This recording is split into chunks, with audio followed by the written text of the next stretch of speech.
They feel helpless, they don't feel heard, they have nowhere to turn. In all honesty, we try to lay low a little bit because of the fear that we would not be able to camp there. And I titled it A Shot Across the Bow of the Good Old Boys. Hello everybody. I don't think I've ever done a video before on here, but yeah, I wanted to tell y'all what frustrates me a little bit about permits. The cockroach of the week is, drumroll please, Allie Feaster Smith. We can't be apathetic about what's going on in our state. We have to all pull up our bootstraps and get on top of this. So you're right. There's a problem out there. I mean, and man, you can see it everywhere. Well, look, we have allowed government to become our wherewithal to everything. Well, I've not heard my name in stable or Baton Rouge in stable in the same sentence in a long time. You're about to be killed by a Zamboni, or you're gonna die in 5 minutes.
This Bossier Watch live broadcast is brought to you by David B. Womack for all your contracting and construction needs. The Outdoor News, fishing and outdoors for our area. Acadiana Mortgage, over 23 years in the mortgage business. Pelican Training and Consulting is an IWTP customized training provider with over 25 years of success to show for it. Call them for a free consultation today. Pelican Training and Consulting matches employers with 50-plus employees with training dollars. Smarter Geek, making technology easier. And the many supporters, donations, and folks sharing information and watching out for Bossier. Now, grab your popcorn and a drink. Here we go. Number 2. Okay, can you hear us? Yes, how are you? Oh, and the audio is much better now. Much better. Yay. Okay, so of course, some of you may remember that we had Tiffany Hyde on show 75, which was back, I think it was December the 16th of 2021, so several months ago. And we were talking about the Woodlawn Terrace apartments and rental properties and stuff going on in Caddo, so glad to have you back. Glad to be back. Thanks, guys.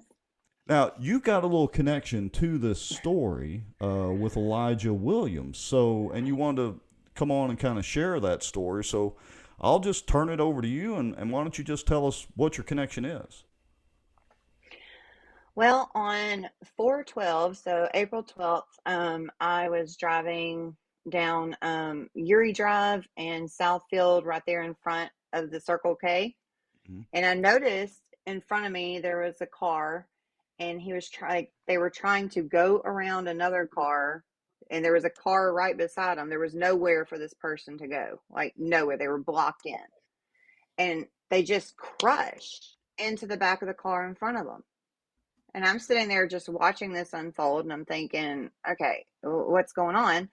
And I'm thinking, okay, I'm fixing to pull in and, witness this accident, give my little statement, whatever. This guy just, as soon as the light turns green, he just guns it. Whoa. And I am like, I watched the person pull into Circle K, and I'm like, we're going after this guy. So he guns it, and I take off. I call 911. I'm like, there's a guy, there's a hit and run. I'm sitting there reading off the license plate, giving a car description, follow him through the neighborhood, and he comes back out on Uri Drive, goes down Uri Drive, takes a right on Preston. So I noticed then we're getting close to a school zone, so I start sounding my horn. And I'm just blowing the horn because I'm like, these kids and stuff, you can see their moms and, parents stuff starting to walk them to the school. So I'm like honking my horn like crazy because this guy is not slowing down. And I saw this one lady and her son just like threw their bikes and just ran. And about that time, he just hits the curb on the corner of Preston and whatever that other street is right there by AC Steer. He hits that curb, ramps, and just nosedives into a yard.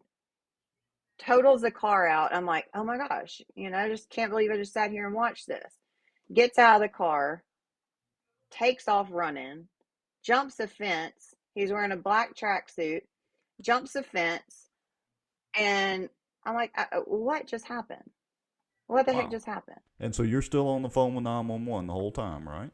Yeah. So I'm still on the phone with 911. I'm telling them everything that's happened. This poor little lady comes out of her house, and the horn is going off in this car.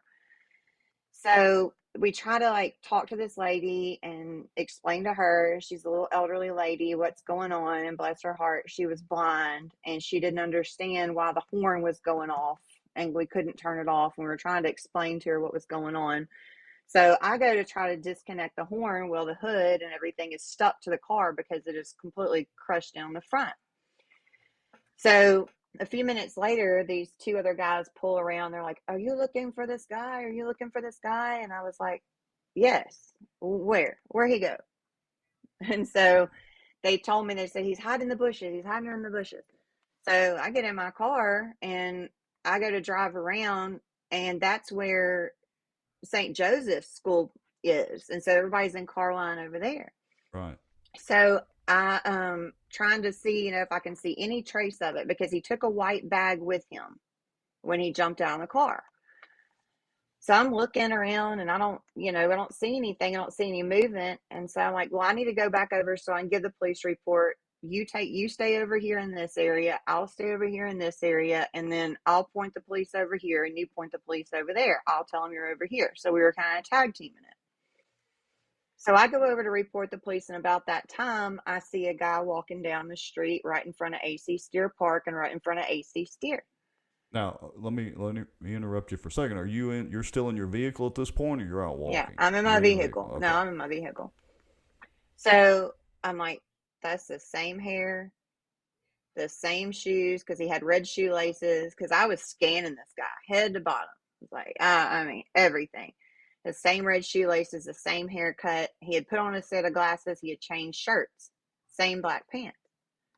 So I went over to the cops. I said, there he goes. He's taking off across the AC Steer parking lot. Well, about that time, they said, well, we got to put it in the new description, and we're going to head over there. And I think about that time is when he had walked up on Doug Warner. And Doug Warner had happened to have been doing an interview on something completely different right over there in the parking lot. And Doug Warner happened to catch the case on live news as he is arrested. Right. And which is in that clip that I started showing earlier. So yeah, we'll come back to that. Yeah.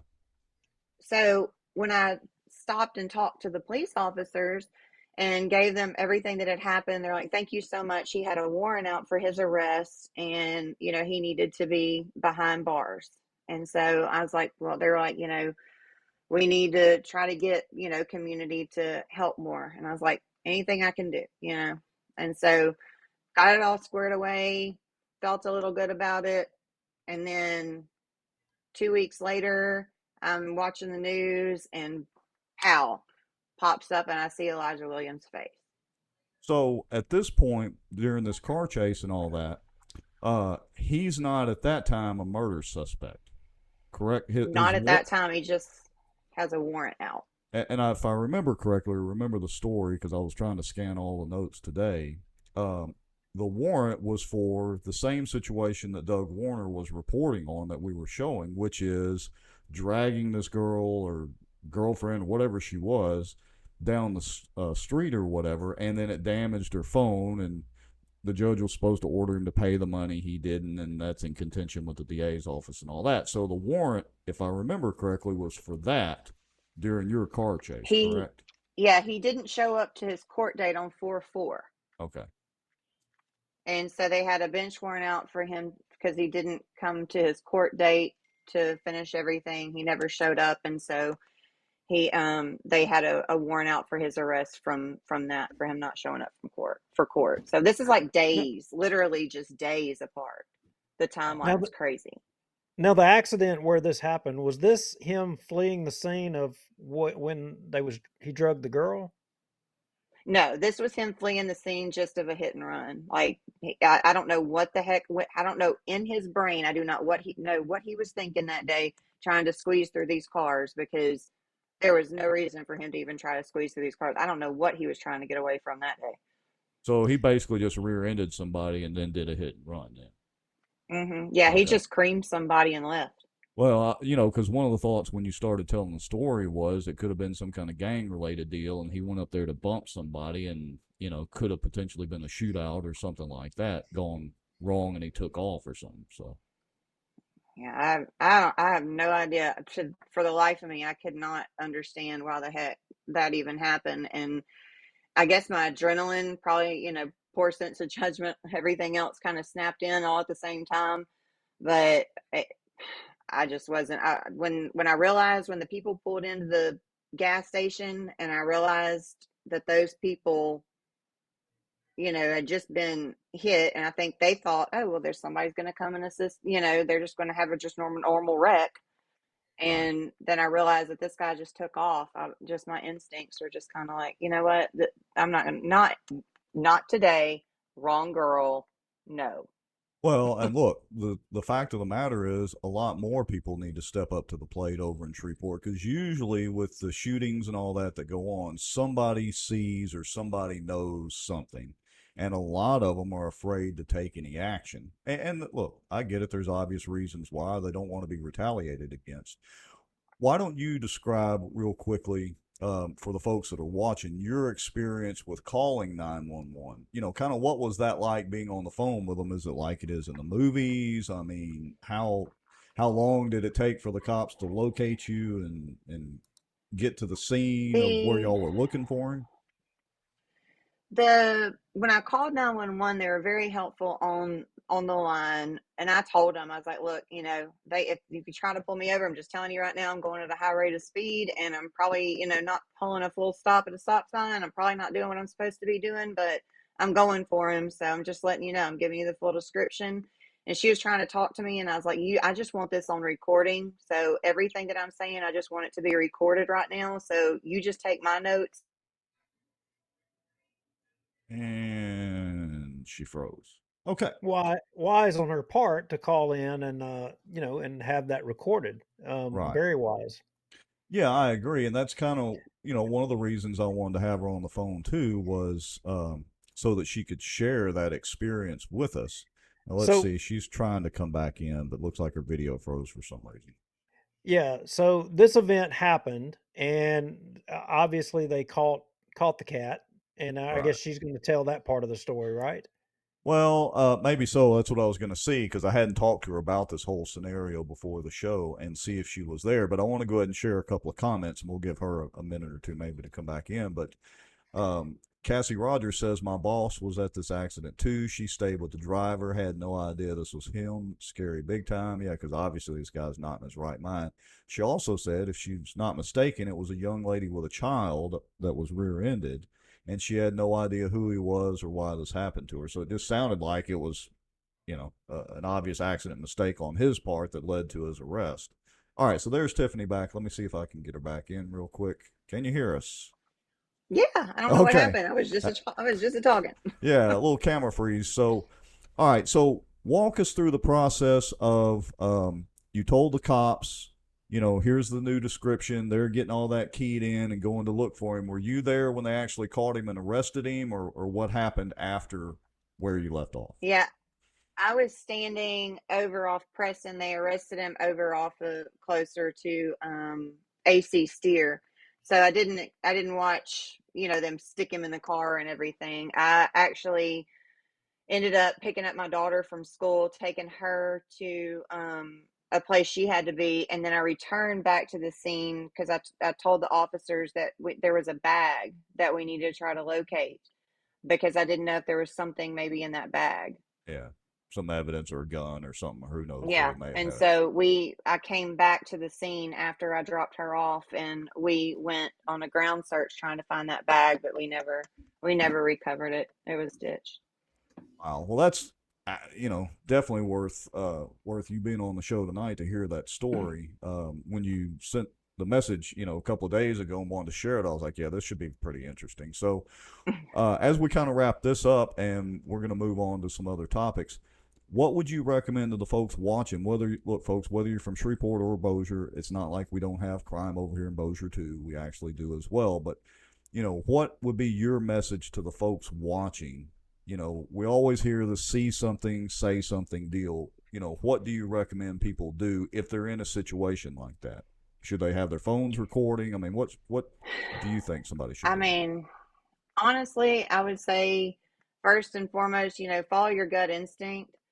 If you feel as though you can go about this in a way like I did, like my gut instinct was just to go for it. I didn't think about, repercussion. I just went for it. But that's my personality.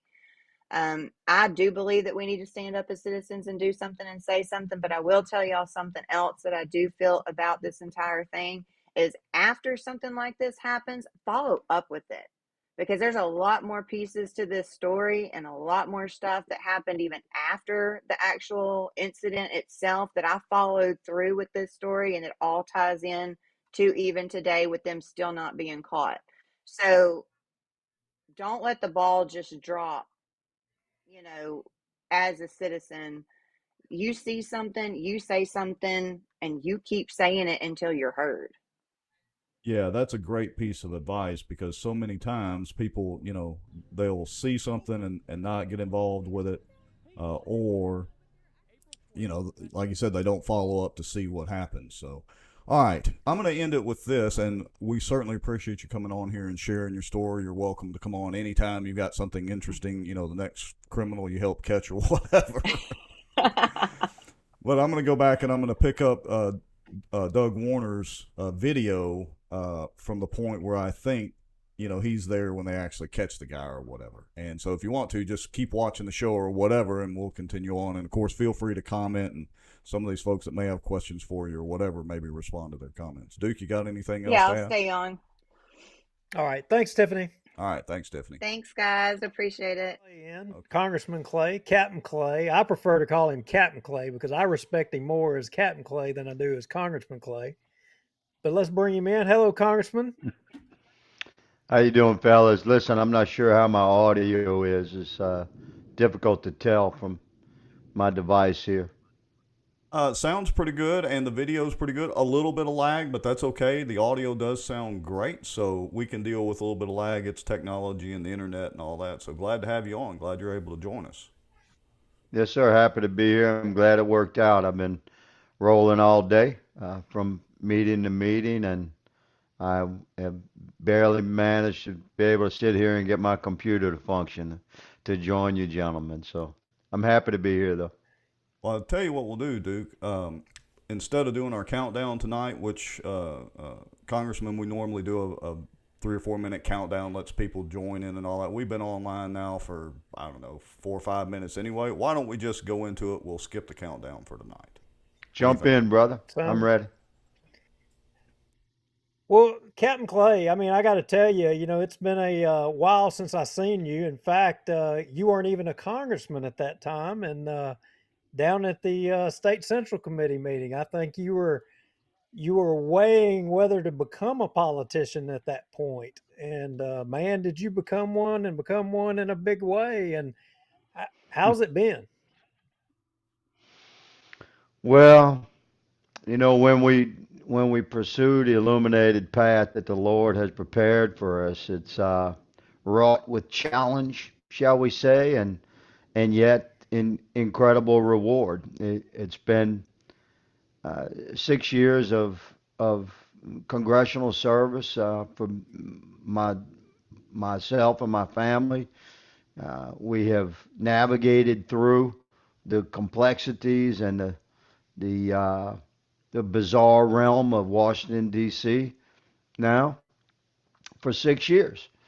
And when you and I first met, I was just coming off the heels of my law enforcement career, and I was considering whether or not it could be real that what appeared to be the fact to my wife and I that the Lord wanted me to serve my nation congressionally. This is not something that we had anticipated or planned for.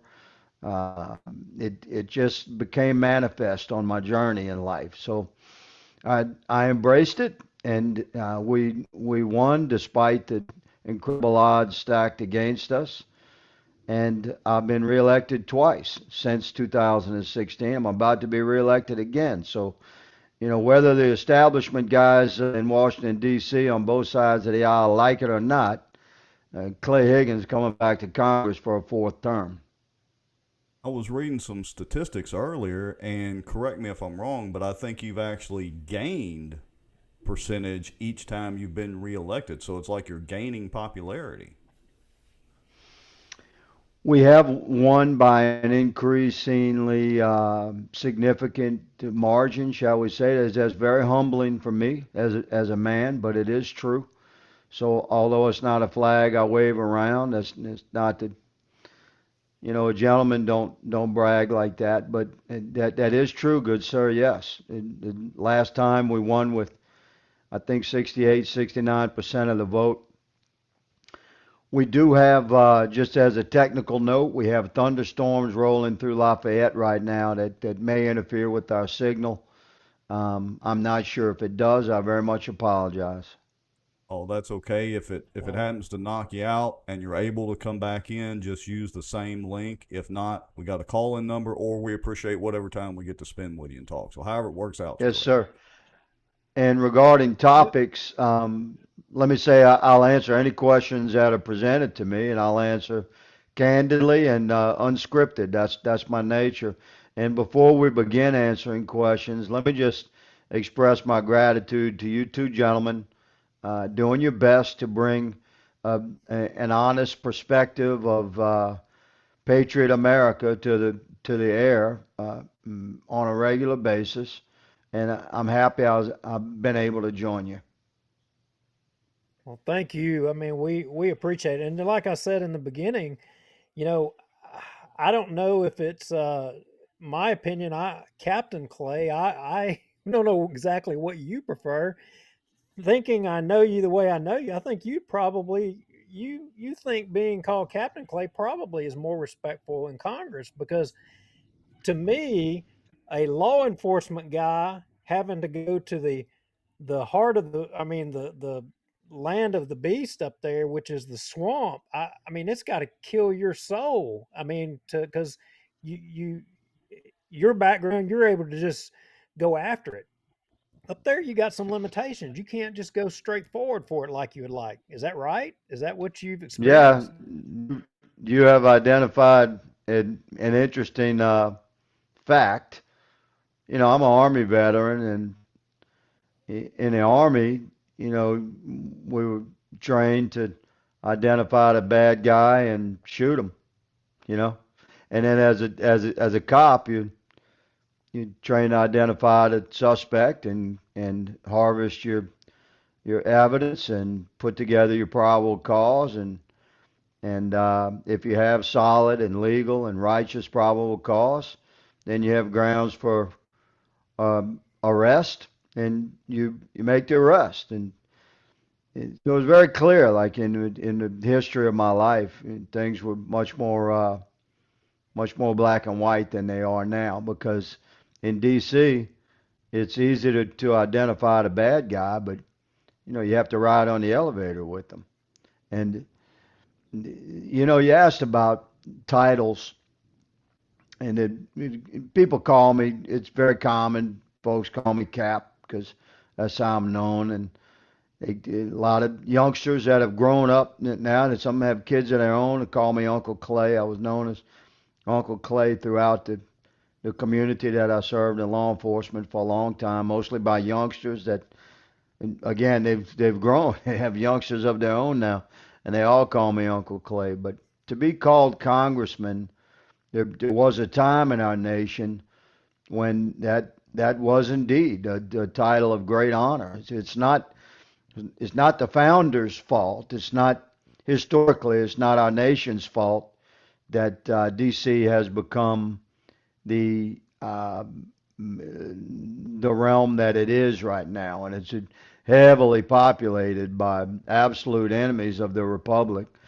So, the title of Congress should be an honorable title, and any American man or woman would rightfully feel honored to be called a congressman in this great nation that we love. It's our duty to help restore that luster, that level of honor and respect to our nation's capital, wherein men and women should serve at the behest of the citizenry of America, as opposed to posturing themselves as rulers and oppressors, which has literally become the case. So guys like me and members of the Freedom Caucus, the most conservative amongst us in the House of Representatives, we hope to be worthy of the title congressman, and we're very aware of the environment that we serve within and the challenges that we face to restore the respect to our nation's capital and the nature of the constitutionalist congressional servant that our founders envisioned. So I appreciate you pointing that out, but you can pretty much call me anything you like. And I've been called some real bad stuff through the years, so I will respond politely. Well, you bring up a very interesting point, and I think a lot of us out here feel it, as well as a lot of the people that are watching, and watch our show and a lot of the other live shows that are out there, and mainstream shows too. But I got to ask, and I try not to be a pessimist, but is Washington, D.C., and I'm talking specifically about Congress and the bureaucracy, I mean, is it too far gone? Is there any fixing that? I mean, we got 4 zillion laws, and my contention is that, laws pretty much only take things away. Every now and then we may get one that'll restore something that was taken away, but we got so many laws on the books and so much bureaucracy. I mean, how in the heck do we fix that? How do you guys in the Freedom Caucus and people that think and believe like we do, how do we fix that? Gradually and driven by faith. Brother, I love America, and I love what we have been. I love what we can be, and I'm faced with the unique opportunity to try and make a difference right now, so that our grandchildren and our great grandchildren have a chance to inherit the beautiful nation that our generation did indeed inherit. We've let this thing slide in our generation. I'll be 61 this year, and interestingly, I was born in 1961, and I'll be 61 this year, and we're at a very significant turning point in Americans. Whether or not we're going to be worthy of the anointing that we were blessed with when America was born, that becomes the great question of our era. Like, can we fix this thing? And I believe that if we have deep enough faith and courageous enough resolve to address the kind of issues that most politicians will not touch, but I will, because let me just clarify, I don't really like politicians, and I don't trust the government. So yeah, I found myself in a very unique position in the course of my life, and yeah, I'm a passionate and loving man, but I'm also very disciplined, and I have skills. So I intend to use the gifts that the Lord has given me to face down the threat that we find confronting America from within. Because our most significant threat that the future generations yet unborn of America would count on us to fix right now. Uh, That's threat born from within the very heart of our own nation. We have communists in Congress. That's a cold, hard reality that we have to face. We have a southern border that is disintegrated. We have no more national sovereignty. We're losing our country down there. We have debt, $31 trillion in debt. That's almost insurmountable. Is it only by fast and courageous action over the next 2 or 3 Congresses can we possibly hope to restore fiscal order and stability and begin to grow our way out of a $31 trillion debt. It's literally a crippling debt for future generations. I mean, these youngsters today should be the ones, they should be making the most noise. And yet they're quite passive about our debt. They're the ones inheriting that debt, man. It's insane where we are right now as a nation, anointed and beautiful and deep and powerful and strong and compassionate and and all the things that our founders envisioned is true, but all the things our founders feared, it has also been made manifest. How did they just these oppressors that are in D.C. now and scattered across our country, working deep within the bureaucracies that have incredible influence and power over the citizenry? Did they just, we didn't blink them into existence, man. These we have allowed this thing. Our generation, you and I, gentlemen, we've allowed this thing to happen because we're conservative and we didn't want to, cause a fuss. This thing was happening just incrementally during the course of our life. And now we find ourselves, holy crap, we're about to lose our country. And we have to try and fix this thing within the parameters of the Constitution. We don't want to meet at the bridge with our muskets. The founders had to do that. But the founders gave us weapons that they did not have. That's our Constitution. So we have to work diligently and focused and passionately within the framework of Articles 1, 2, and 3. And we have to push the edges of this thing very hard until we have restored the republic that was bequeathed unto us as a people, so that we'll be worthy of what it is to be an American and pass this thing on to the next generation. I just shared a lot more than I thought I would tonight, but that all came from my heart. Well, that's what we liked about you, and we followed you along quite a bit. And you don't always go along with the flow. You speak up and say what you believe, and I think that is what makes you a good congressman, because what you believe is what's in the heart and soul of everybody out here in the state. And I want to shift just a little bit to your district, and we're basically North Louisiana boys. We're Yankees of Louisiana, right?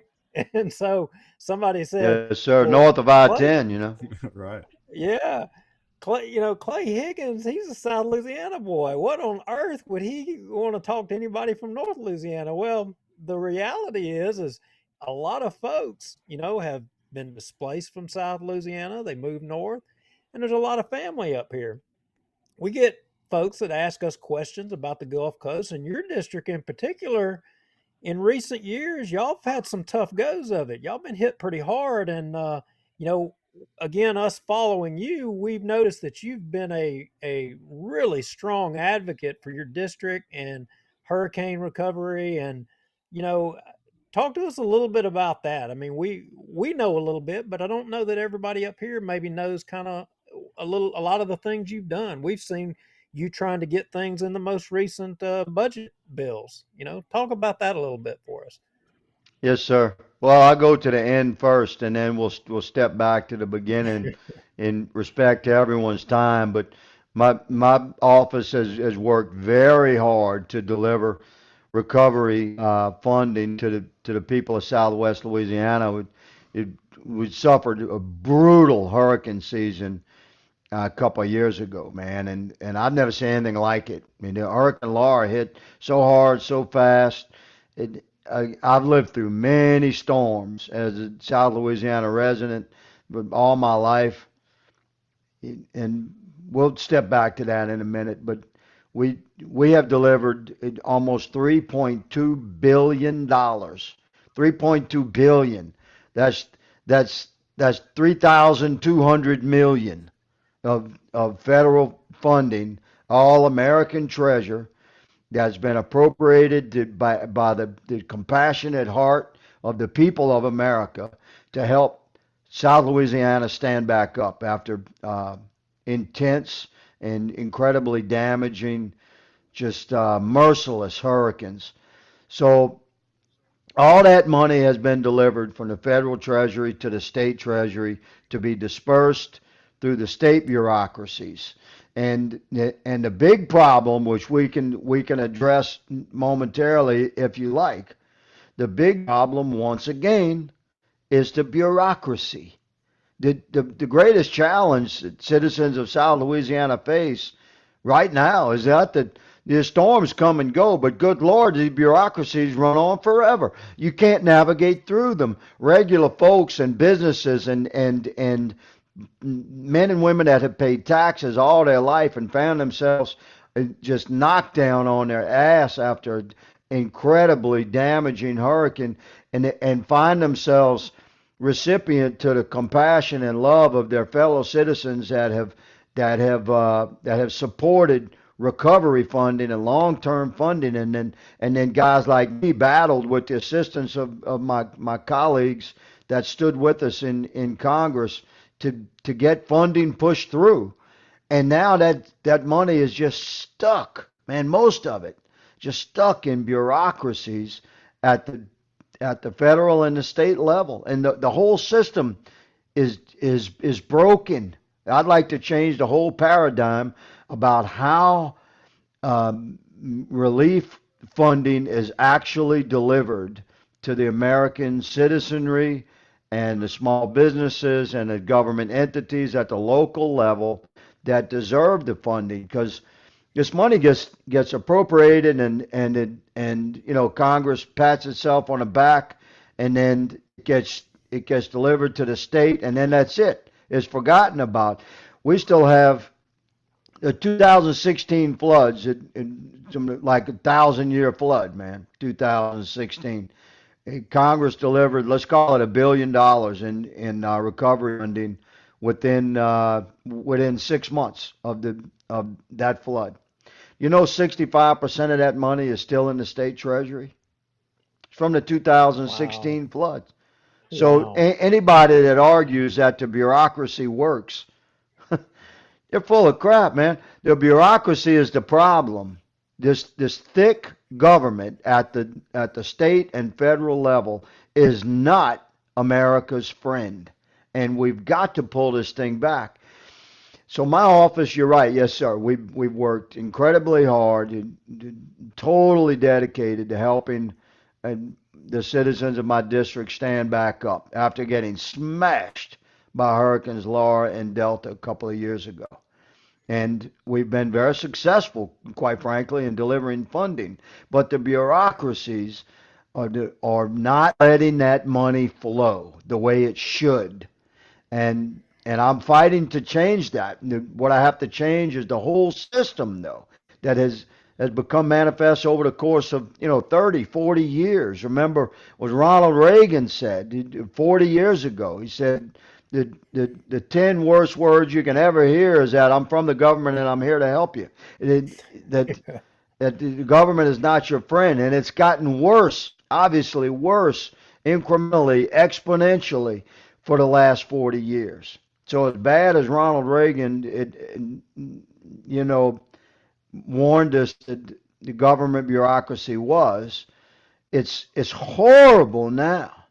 And in many ways, the alphabet agencies and departments have become predators that identify and target the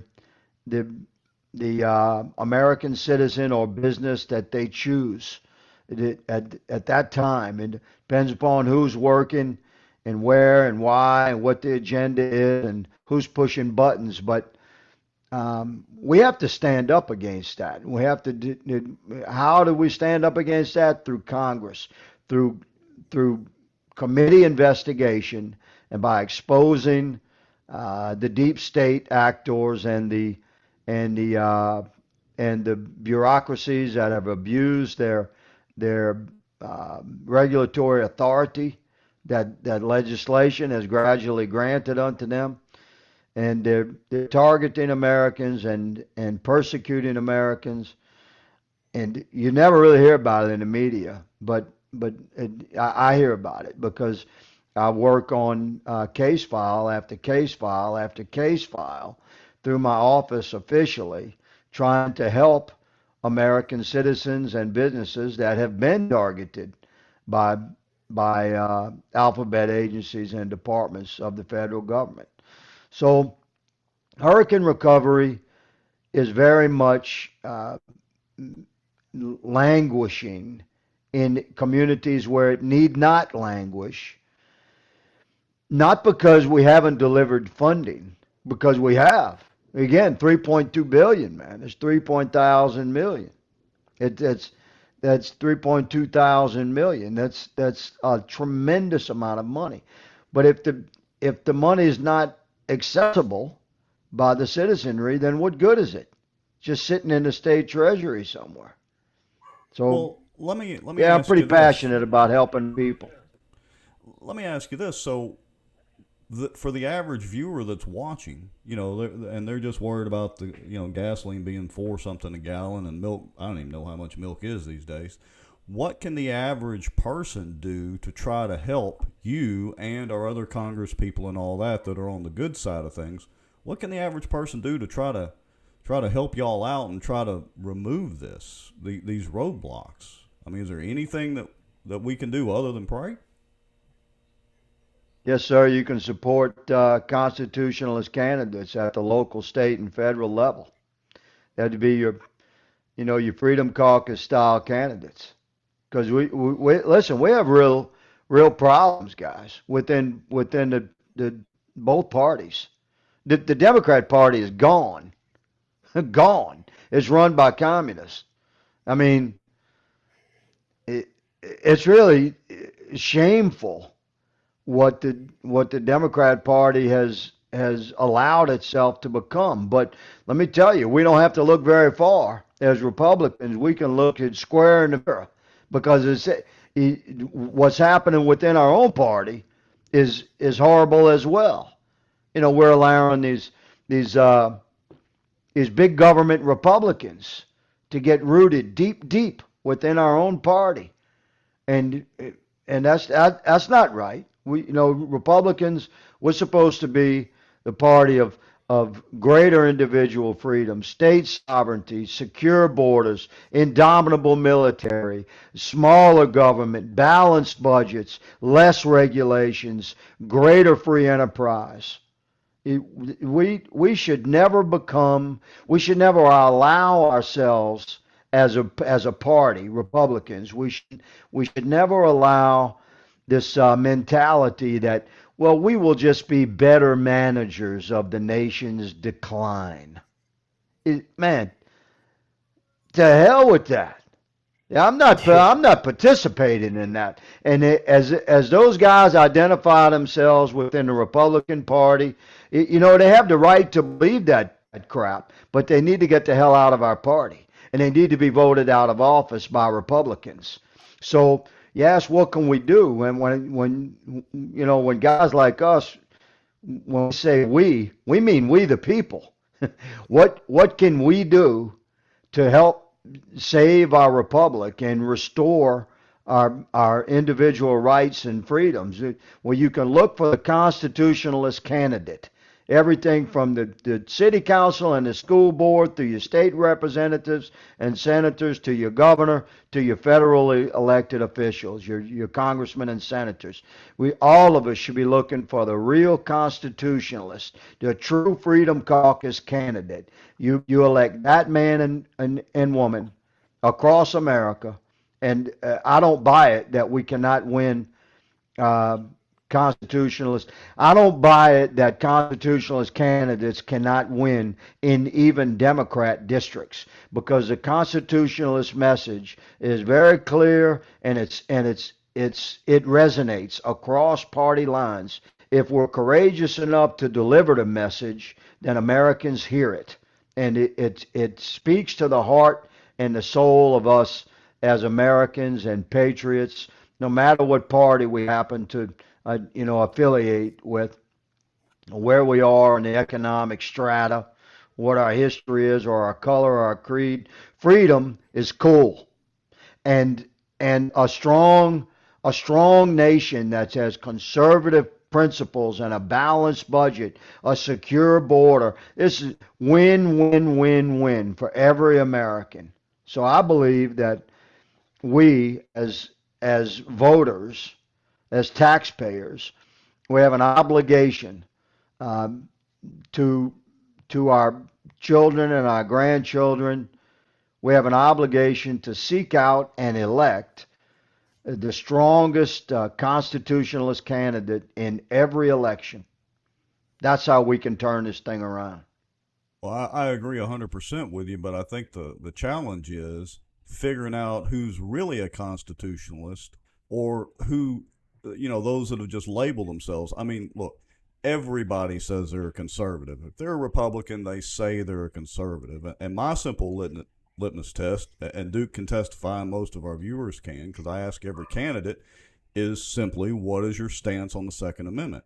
And specifically, so I'll ask you, Congressman, where do you stand on the Second Amendment, and specifically what we commonly call constitutional carry? Do you believe that it's everyone's right to keep and bear arms, or is there a word "but" behind that?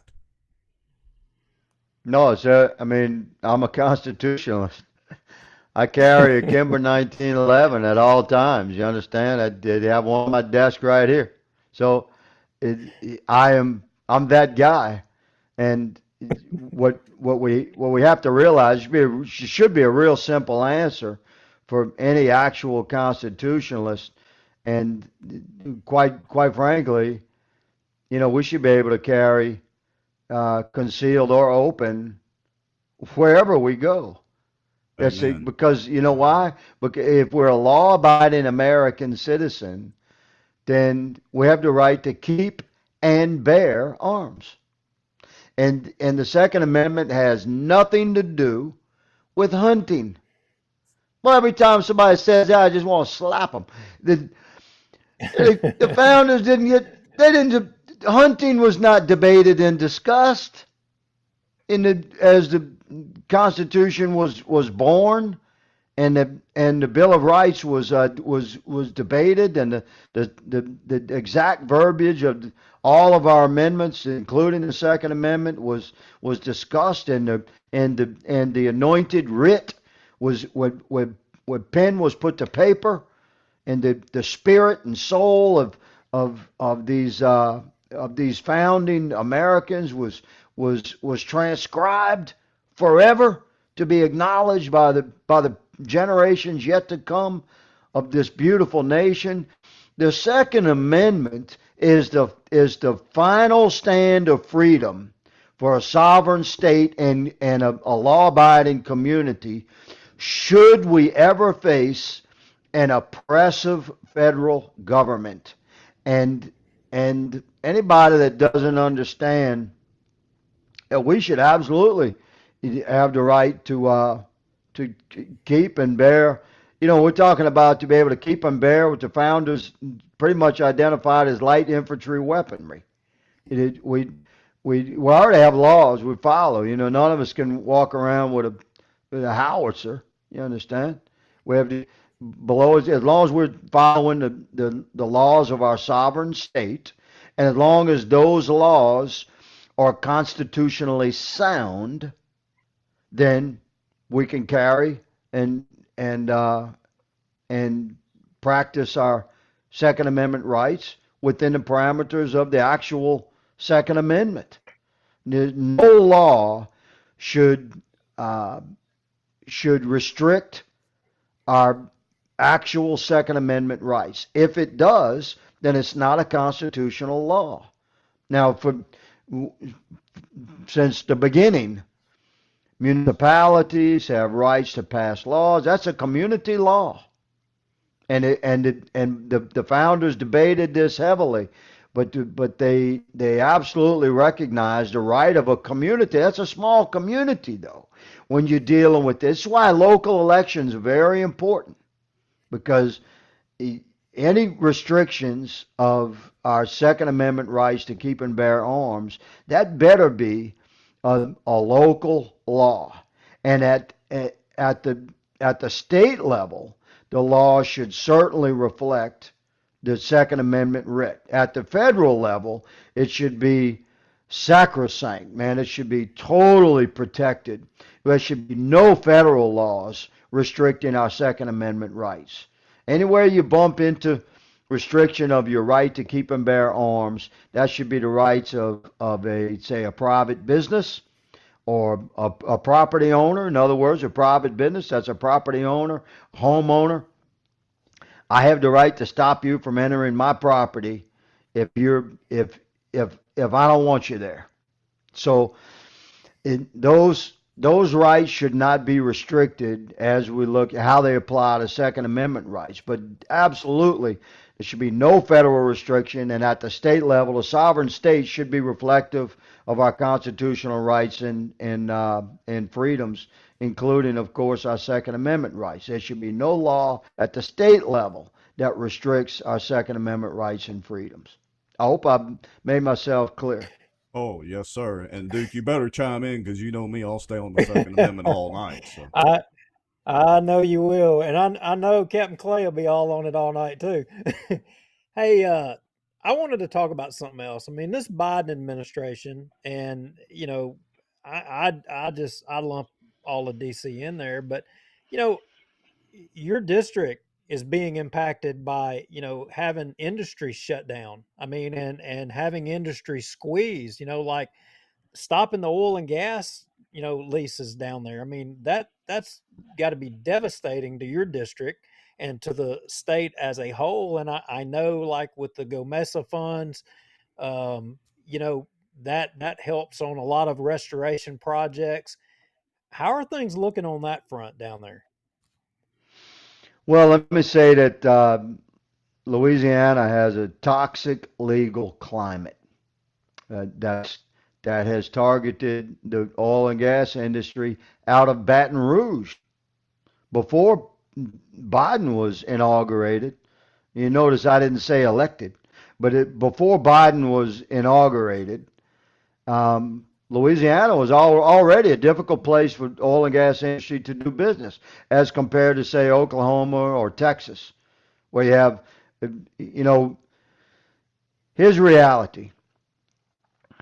If you're a project manager for the oil and gas industry and you have investors lined up for a project, say a small project, say a $10 million project, and you're going to put a hole in the ground somewhere, you can go to Louisiana, where you're looking at a 12.5% tax on your industry, or you can go to Texas, where it's a 4% tax.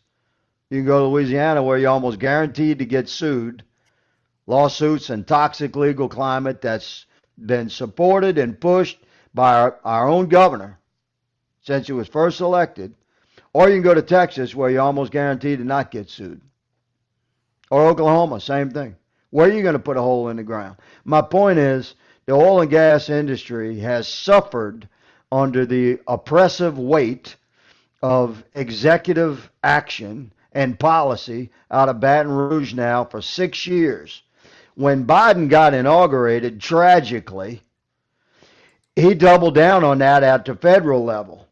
But it was already difficult for the oil and gas industry to do business in Louisiana. So Louisiana is suffering from executive policies out of Baton Rouge and our own White House. And the Biden administration's agenda to crush the oil and gas and energy industry is so misguided and like criminally wrong. You know, I'm an ecologically concerned American and child of God, as I'm sure both of you are. We are biblically mandated.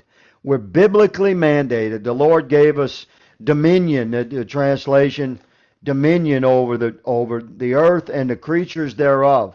And the translation dominion means to really to care for, not just to rule, but to care for. So we're biblically mandated to care for our planet. I challenge you to find any Republican that wants dirty air and dirty water. We're ecologically concerned too.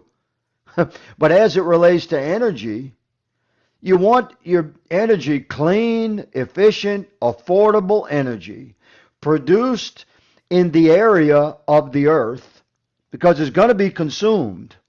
It's going to be consumed. The energy product and petroleum product, it's in everything around us. So the energy product must be produced because it's going to be consumed. And if you're ecologically concerned about our planet, which we all are, if we're of right mind, then you want that work done in the area of the planet where it's the most, where it's the cleanest, the most efficient, the most ecologically sound. Where is that? It's here in America.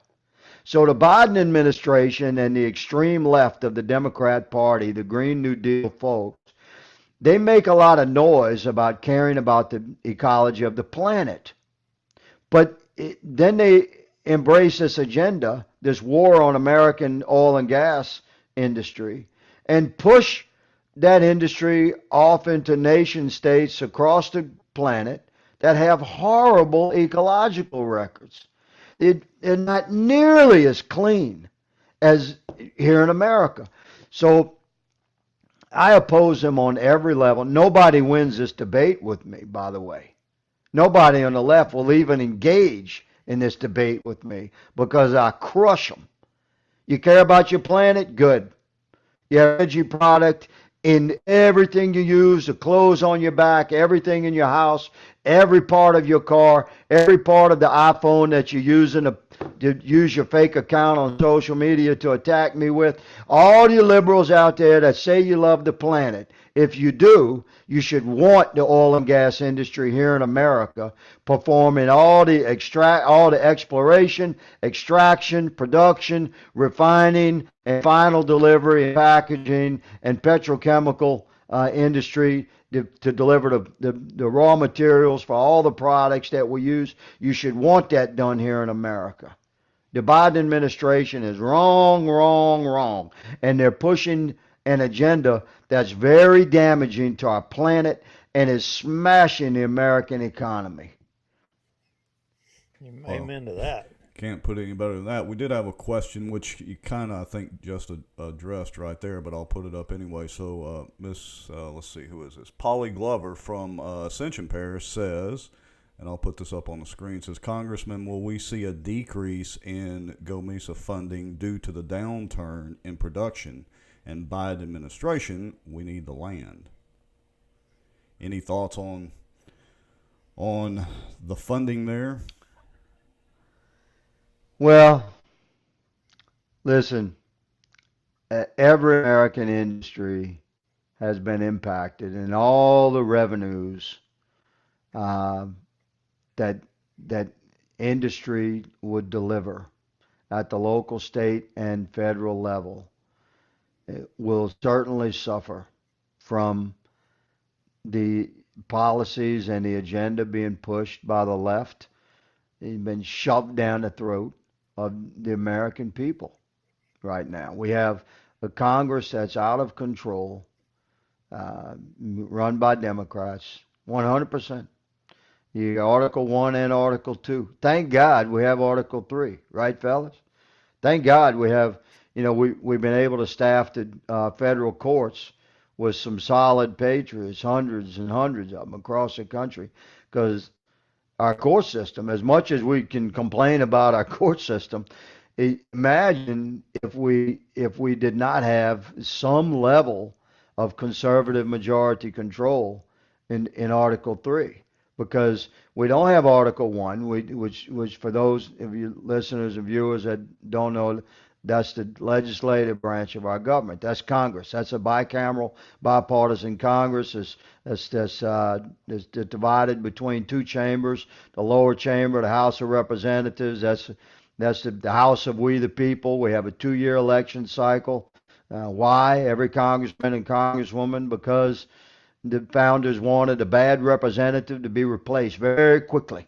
That's why we have a 2-year election cycle, and we should have a 2-year election cycle, but the people should be better at removing a bad, unconstitutionalist representatives. And in the upper chamber, we have the Senate. They have a 6-year term. They were envisioned by our founders to be the more erudite and politically inclined of the citizenry. So the Democrats have control over the legislative branch of our government. It's Article 1. They control the executive branch of our government. That's the White House and all the executive authorities and powers. That's Article 2. They are shoving stuff down into the living rooms and the business headquarters and the work sites and the plants. They are pushing their agenda hard because they know they're about to lose majority control in Congress. And thank God we have Article 3. We can use the court systems to slow down the radical agenda that the Democrats have been forcing on America now for several years. They've had majority control since January 3rd of 2019. They won the majority in the 2018 election cycle, a majority of Congress, and they got the inaugurated president. They managed to put him in office since January the 20th of 2021. So we are, again, an anointed nation. I don't think it's any, mistake that we have the protections of Article 3 and our court systems to help us just survive as a nation through this insidious agenda that's being pushed upon us by the leftists that have come to be in control of the once, arguably great Democratic Party. So men like me, Freedom Caucus guys, we will stand against to answer the citizens' question. Yeah, funding is going to be impacted by these policies. We have a nation we're trying to save right now, and it's a sort of spirit that we have to have deep resolve. This is the somber time in American history. So yes, fundings will be impacted, revenues will be impacted, our GDP will suffer.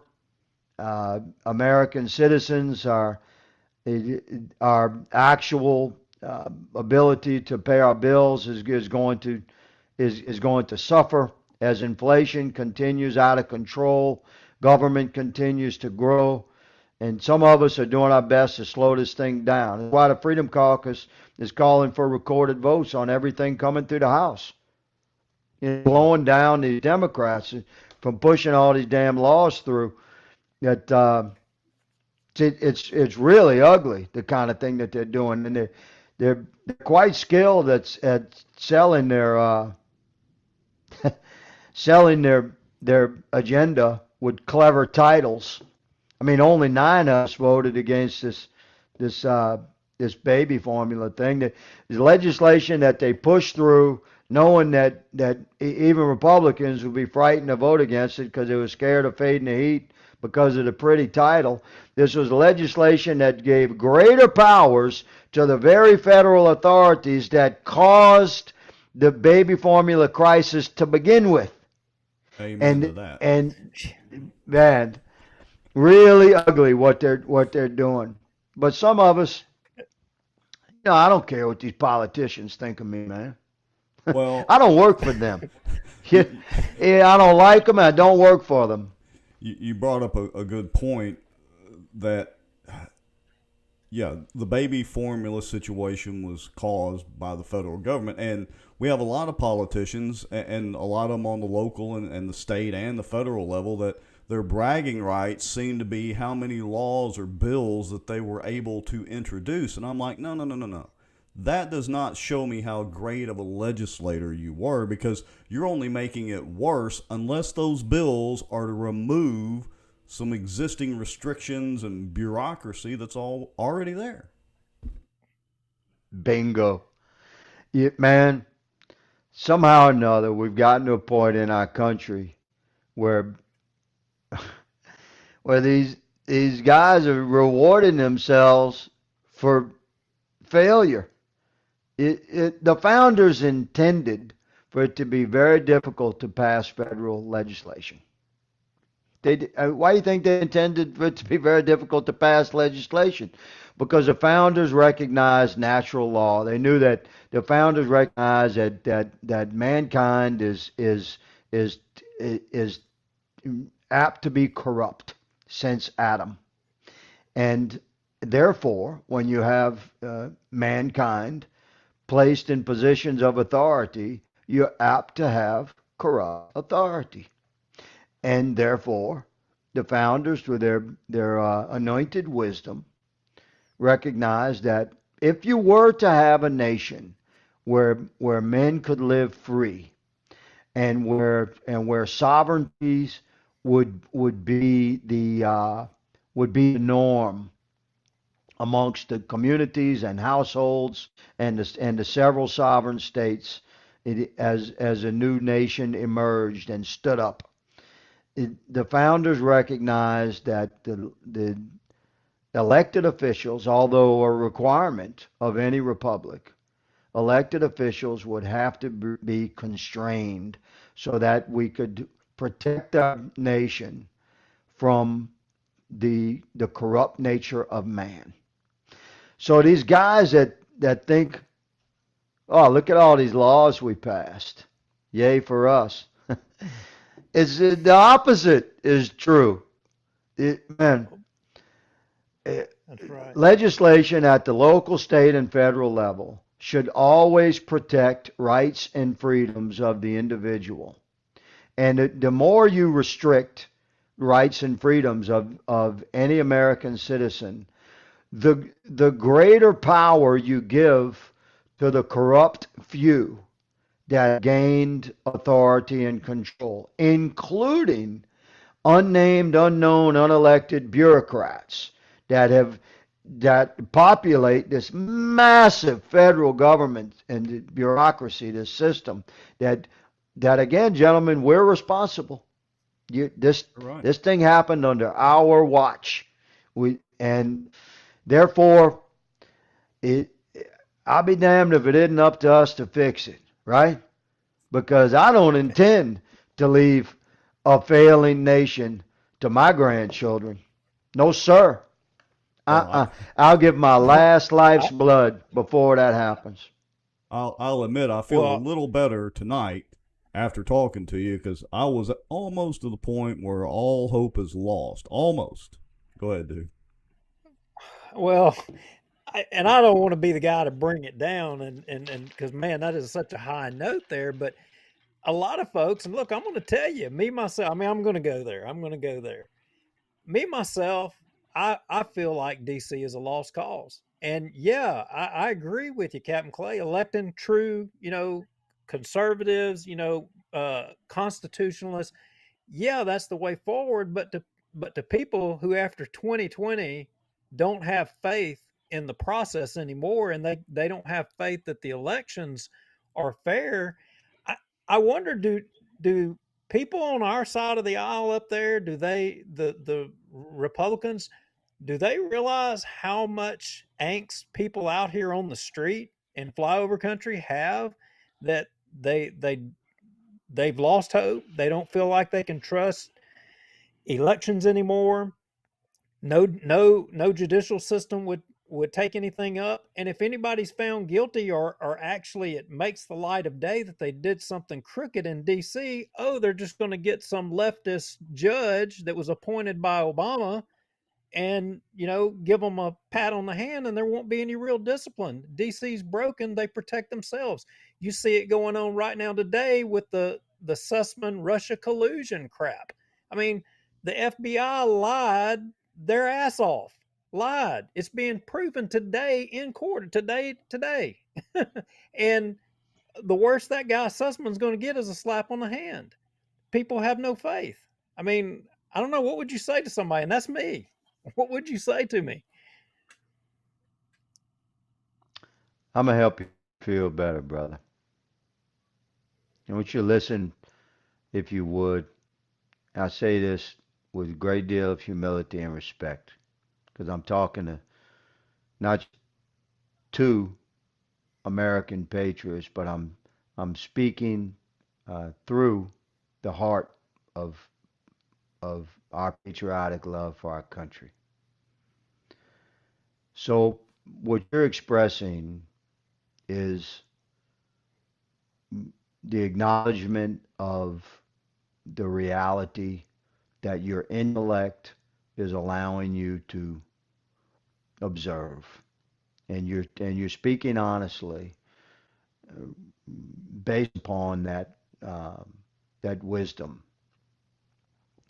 So I will share with you the words of Paul in Corinthians, when Paul told us to place not your faith in the wisdom of man, but in the spirit and power of God.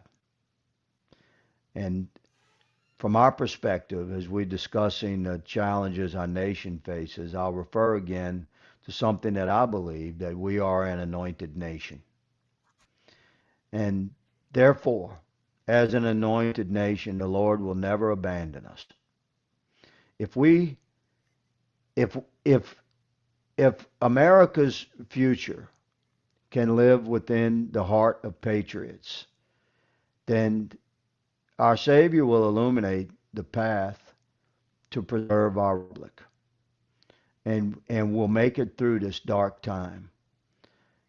I cannot say that from an intellectual perspective, I disagree with you that DC is, it's a bizarre and evil realm now, but the foundation of our nation is still there, and it's up to American patriots of every ilk, and I say this from the depths of my heart.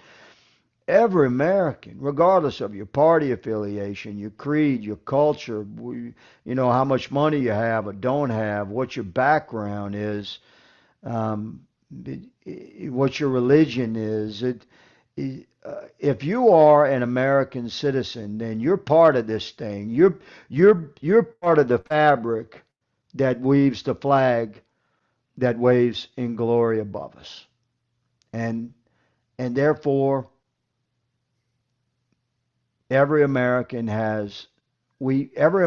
owns a piece of the duty to stand this thing back up. And where does that begin? When it seems hopeless, when our eyes observe hopelessness, and our head tells us that the way forward is lost. That this is where faith comes in. And I just tell you that I am a realist. I'm a pragmatic man. I'm a regular American man. I've lived a normal life. I'm a veteran. I'm a biker. I'm an old street cop, SWAT cop. I'm a husband, a son, a father, a brother. I'm just a regular American man, and I have faith. in the future of our country, despite the darkness we're in right now. I hope that means something. Wow. I'm sincerely inspired. Like, Duke and I have had plenty of conversations, where we're at the edge and, we're fixing to go over the edge as far as the country and the way the politics are run. But you're right. Sometimes we forget just to have that little bit of faith and keep it going. So I appreciate that. Yeah. I do as well, Gentlemen, too, Captain. I have I probably worn out my welcome on your show. I don't know how long you go, but I'll be happy to join you again if our schedules will allow that.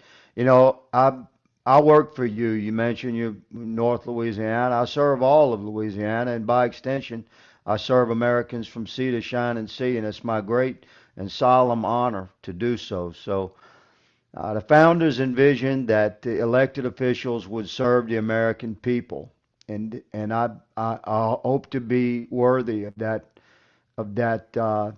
level of commitment to the American people, as the founders hoped that a congressman would. I hope to be worthy of that. So being on your show with you tonight was not just a decision that I made or something that worked out. It's my job is to be accessible to the American people, to communicate candidly and openly, unscripted, to respond to the concerns and address the issues that face America. So I thank you for allowing me to be on your show, and I hope to join you again. Well, anytime, you're welcome. And we've had a lot of comments rolling here, so I'm pretty sure most of our viewers and the folks that kind of follow what we're talking about would love to have you back on in the future as well. Thank you. Thank you. God bless everybody in the whole Bossier area. I have people there. Oh, yeah? How about that? Yeah, I do. I have people there. I'm saying hello to them right now. My wife is texting. So, guys, God bless you, and I will speak with you again. I'm at your avail. You call, I will always call you back. All right. Have a good evening. Thank you. Thank you, sir. Yes, sir. Have a good evening. Yes, sir. Yes, sir. Well, we are live once again. Well, we made it. Another week. We survived. And we're doing this even after the Memorial Day weekend. I'm surprised we have any notes whatsoever.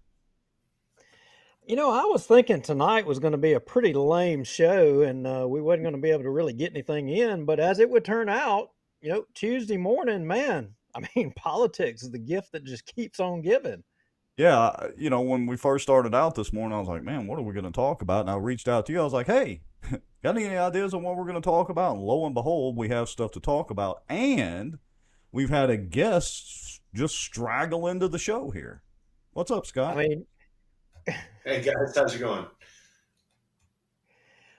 Scott, thanks for coming on short notice. You were thinking the same thing that we were thinking, and we're glad you can make it. And you obviously were paying attention to politics too this morning. Well, it's kind of a curse of my occupation, doing as the guy that does the hayride and writing a column at the American Spectator. I have to pay attention to these people, of course. This morning, there was the verdict in the Michael Sussman trial up in D.C., which, nobody didn't expect that verdict, which was, the guy's not guilty of lying to the FBI, despite the fact that they had him lying to the FBI in writing and then billing Hillary Clinton's campaign for the lie. And that wasn't good enough for the D.C. jury, right? It was worse than that, Scott. Let me stop you. It was worse than that. Rex, go to cut 2 real quick. Oh, cut wait. 2. You're getting me to go to cuts right off the bat. All right, hold on. Let me switch. And I hate to do this while we got a guest. He didn't just bill her for his services. He billed her for more than that. Well, isn't that like the politician, swamp way? Hold on, cut 2. Let me find cut 2 here. Here we go. Cut 2, flash drives. He Oh, billed her for Legos. more than that. He billed her for the freaking flash drives that he took to the FBI. Right. I mean, it's it's the problem was not with the case that John Durham's office brought. In any other jurisdiction with any other jury in America, that would have been a slam dunk case, and it probably would have never gone to trial because Sussman would have absolutely, turned state's evidence of what do you guys want to know? I will absolutely cut a deal. I will trade up, whether it's Mark Elias or any of these other people, who can I throw under the bus to keep from going to jail? In D.C., it's a totally different deal, right? Because they knew who the jury was going to be. And the jury was going to be a bunch of federal workers, a bunch of swamp rat, lobbyists and DNC donors. They even had somebody on the jury whose daughter's on the swim team with Sussman's daughter. I mean, any other jurisdiction other than, some small town Appalachia where everybody is cousins with the defendant, you would have never had this kind of thing. And then, people kind of laugh at, these hillbillies up in the woods and you can't get anybody on bootleg. They have a much fairer judicial system than there is in Washington, D.C., right? This is a place where if you protest a stolen election, they put you under the jail, solitary confinement, and won't give you medical attention when your feet are falling off from gangrene or whatever, right? But this guy who is totally guilty, they're like, oh, I don't think there's anything wrong.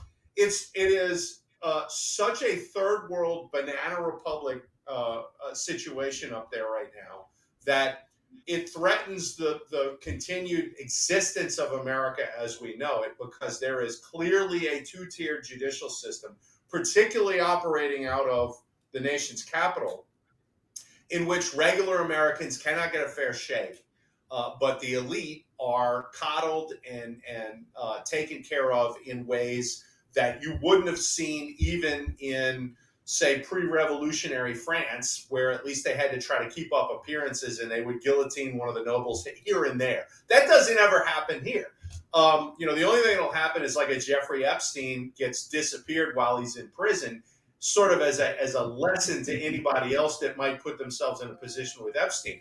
You never find any of the Clinton or Obama elite have to face the judicial music for things that they do that are illegal. I can't think of it any. When have you ever seen anybody that served in the Obama administration got indicted and convicted? Has that happened? Am I just missing somebody that happened to? I don't even know of any Clinton officials that happened to. Bill Richardson didn't get busted for anything, and you know how dirty he was. Well, Scott, this goes back to like you started saying. There were 3 Hillary Clinton donors on the jury pool. There was one whose daughter went to school with Sussman's kid at school. One of those. There was also an AOC supporter. I mean, the statistics are that 92% of the jury pool up there are Democrat, Hillary Clinton supporters. Right. So the problem, is had you had a judge who was even remotely not part of the problem, he would have immediately moved the trial to a different venue, right? He would have said that, you can't. This is the same thing as the guy who commits a high-profile murder in a city, and they say we got to move the venue of this where the defendant can get a fair trial or whatever. The judge would have probably moved that out, and of course, which there's some discussion. I was like, well, this guy Baker is the one that screwed it up because he took the meeting in Washington. And if he hadn't done that, then they would have done this thing in, the Northern District of Virginia. And it's like, yeah. And you think it was an accident that Baker took the meeting in DC rather than in Virginia? Like, are you honestly going to believe that? Because let's face it, this thing, they knew from the get-go that they were going to get away with this, and they did everything they could to make sure that they were right. And they were. And other than getting a public black eye from Durham, essentially showing the American public what he had and making it very obvious to anyone who's objective about this, that this was a complete and total screw job that affected a sitting American president, duly elected, and essentially an attempted coup against the constitutionally designated chief executive of the country. And they did this knowing they could get away with it, which is, it's a serious, serious thing. And it points to like a lot bigger issue that I think we're going to talk about in a little bit of what's required to preserve the safety and security of the actual constitutional republic that we live in. That is exactly what I was going to say. I mean, look, and I hate to cut you off, but what I'm going to say is what do you think the leaker on the Supreme Court thinks right now? What do they think their odds of getting discipline?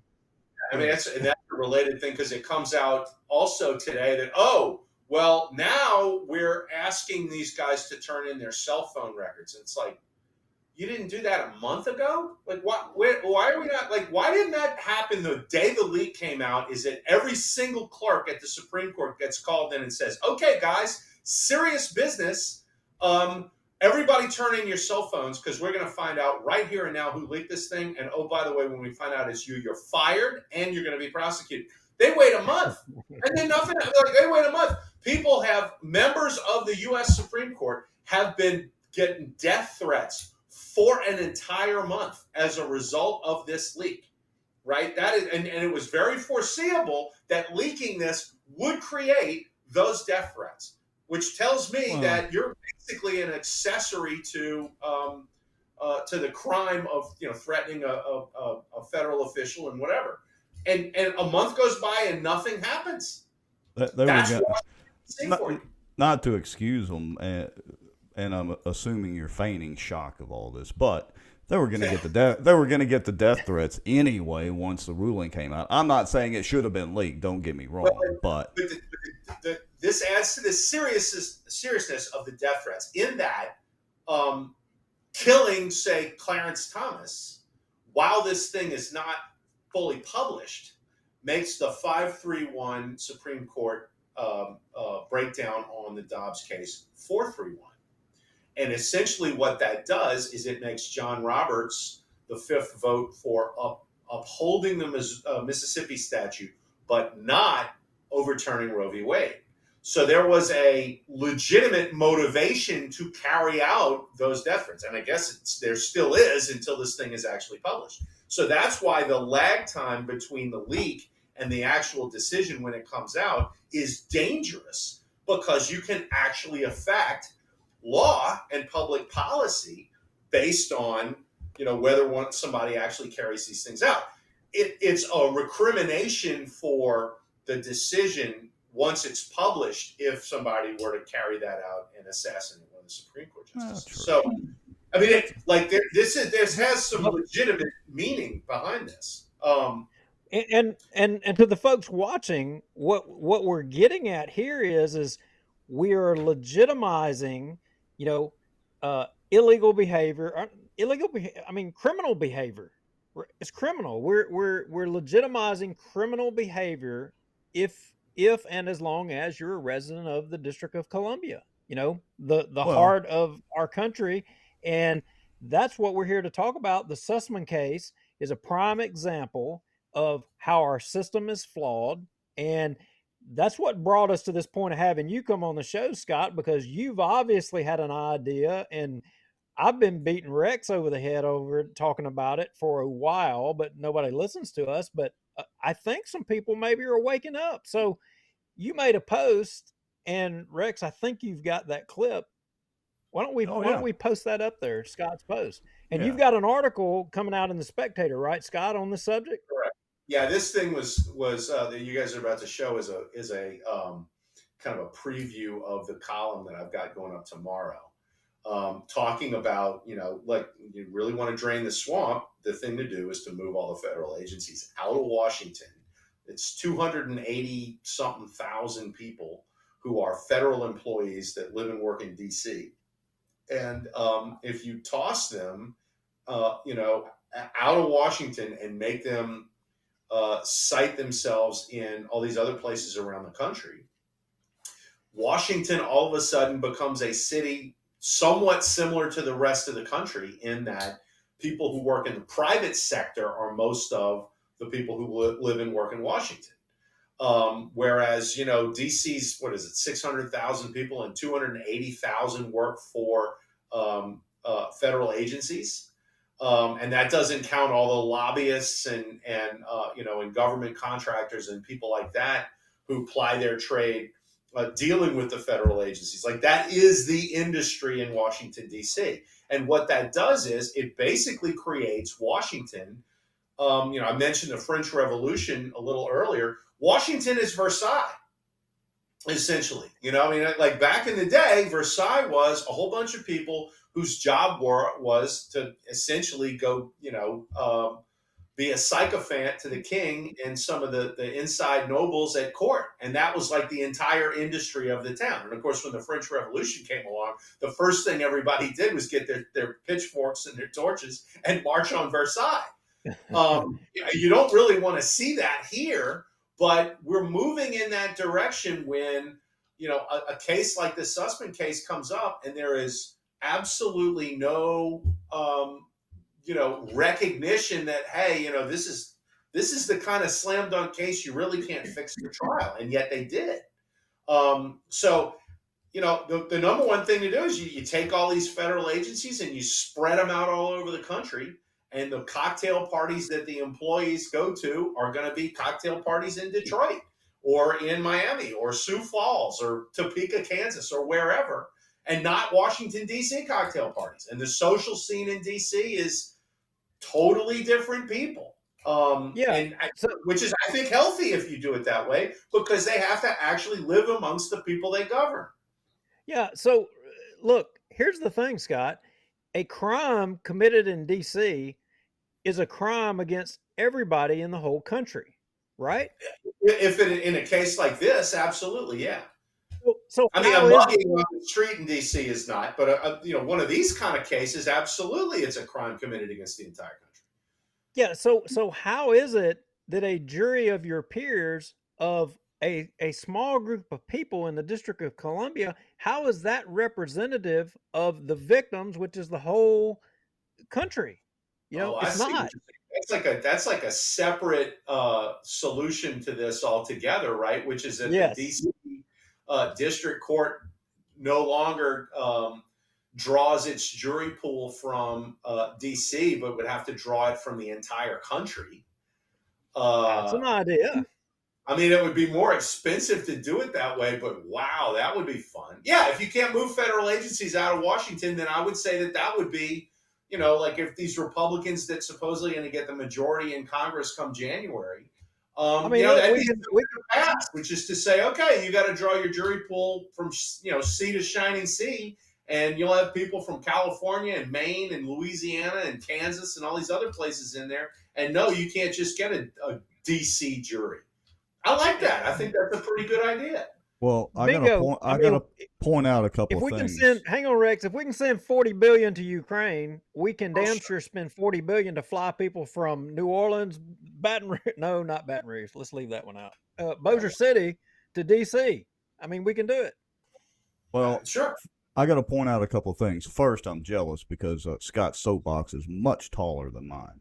Secondly, I see a flaw in Scott's little premise right off the bat. Why do you want to send the Department of Education to New Orleans or Houston? Maybe. Oh, DOE. Okay. The Department of Education, I would send to hell. I would disband the Department of Education and the Department of Homeland Security, which did not exist prior to 9/11. Okay. And let's face it, wasn't overly necessary prior to 9/11. But why send? Okay, so Department of Energy. Why send Department of Energy to New Orleans? I agree. Why send anything to New Orleans? Well, like I said, it could go to Oklahoma. Actually, the best idea for the Department of Energy is to send it to Midland, Texas.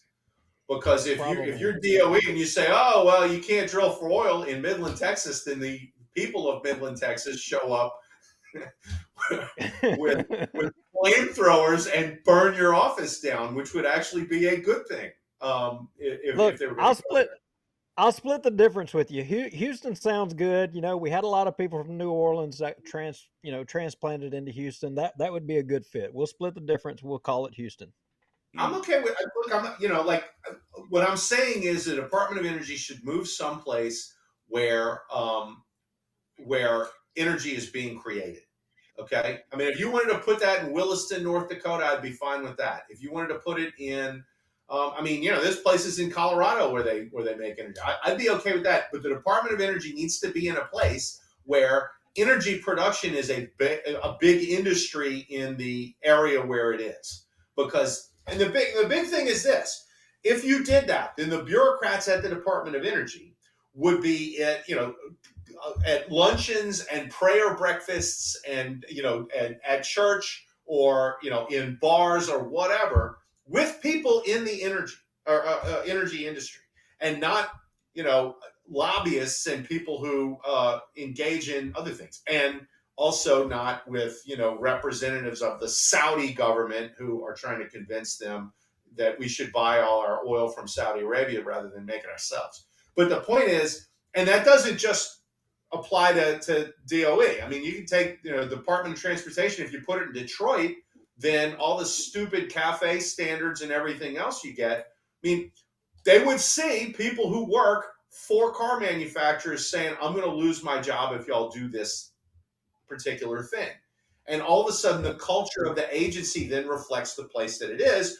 Whereas, it's definitely doing that now, and it's Washington, which is hostile to all of these different things that they regulate. So again, I'm playing devil's advocate here because I agree with your premise. Absolutely. The problem is that, I voted for Trump twice, would vote for him again, but I knew from the get-go, the reason I voted for Trump was not because I had any aspirations that he could drain the swamp. That was a line of BS to get people behind him to vote for him. I voted for him because of the SCOTUS picks. That's it. And the other judiciary picks. Okay, that's it. I don't care what else he did. But and again, I'm playing devil's advocate because I agree with your premise, but this to me sounds like when I was a child and my mother would put a plate of food in front of me, and as a child I was a picky eater. Now I'll eat just about anything, but I used to shove my food around on the plate to make it look not so full, but it was still the same amount of food on the plate.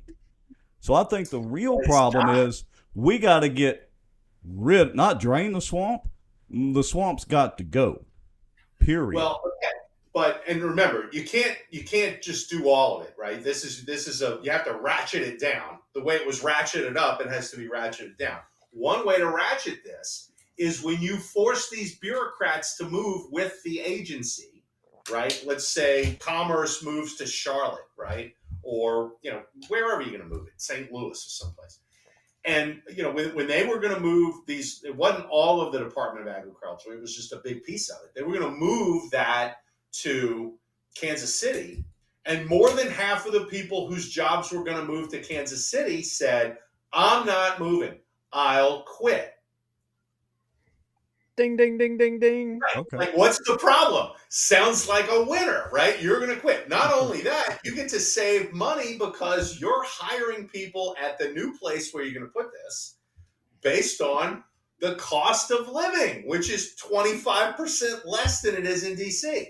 So the whole point is these guys are maybe they get to keep their current salary, but they're not going to get a raise anytime soon. Because, hey, you just got a raise. The cost of living where you live now is much less than it is in Washington, so you're covered. And then all the new hires to replace the people who are quitting because they want to live in Washington, and God knows what they're going to do for a living, and who cares?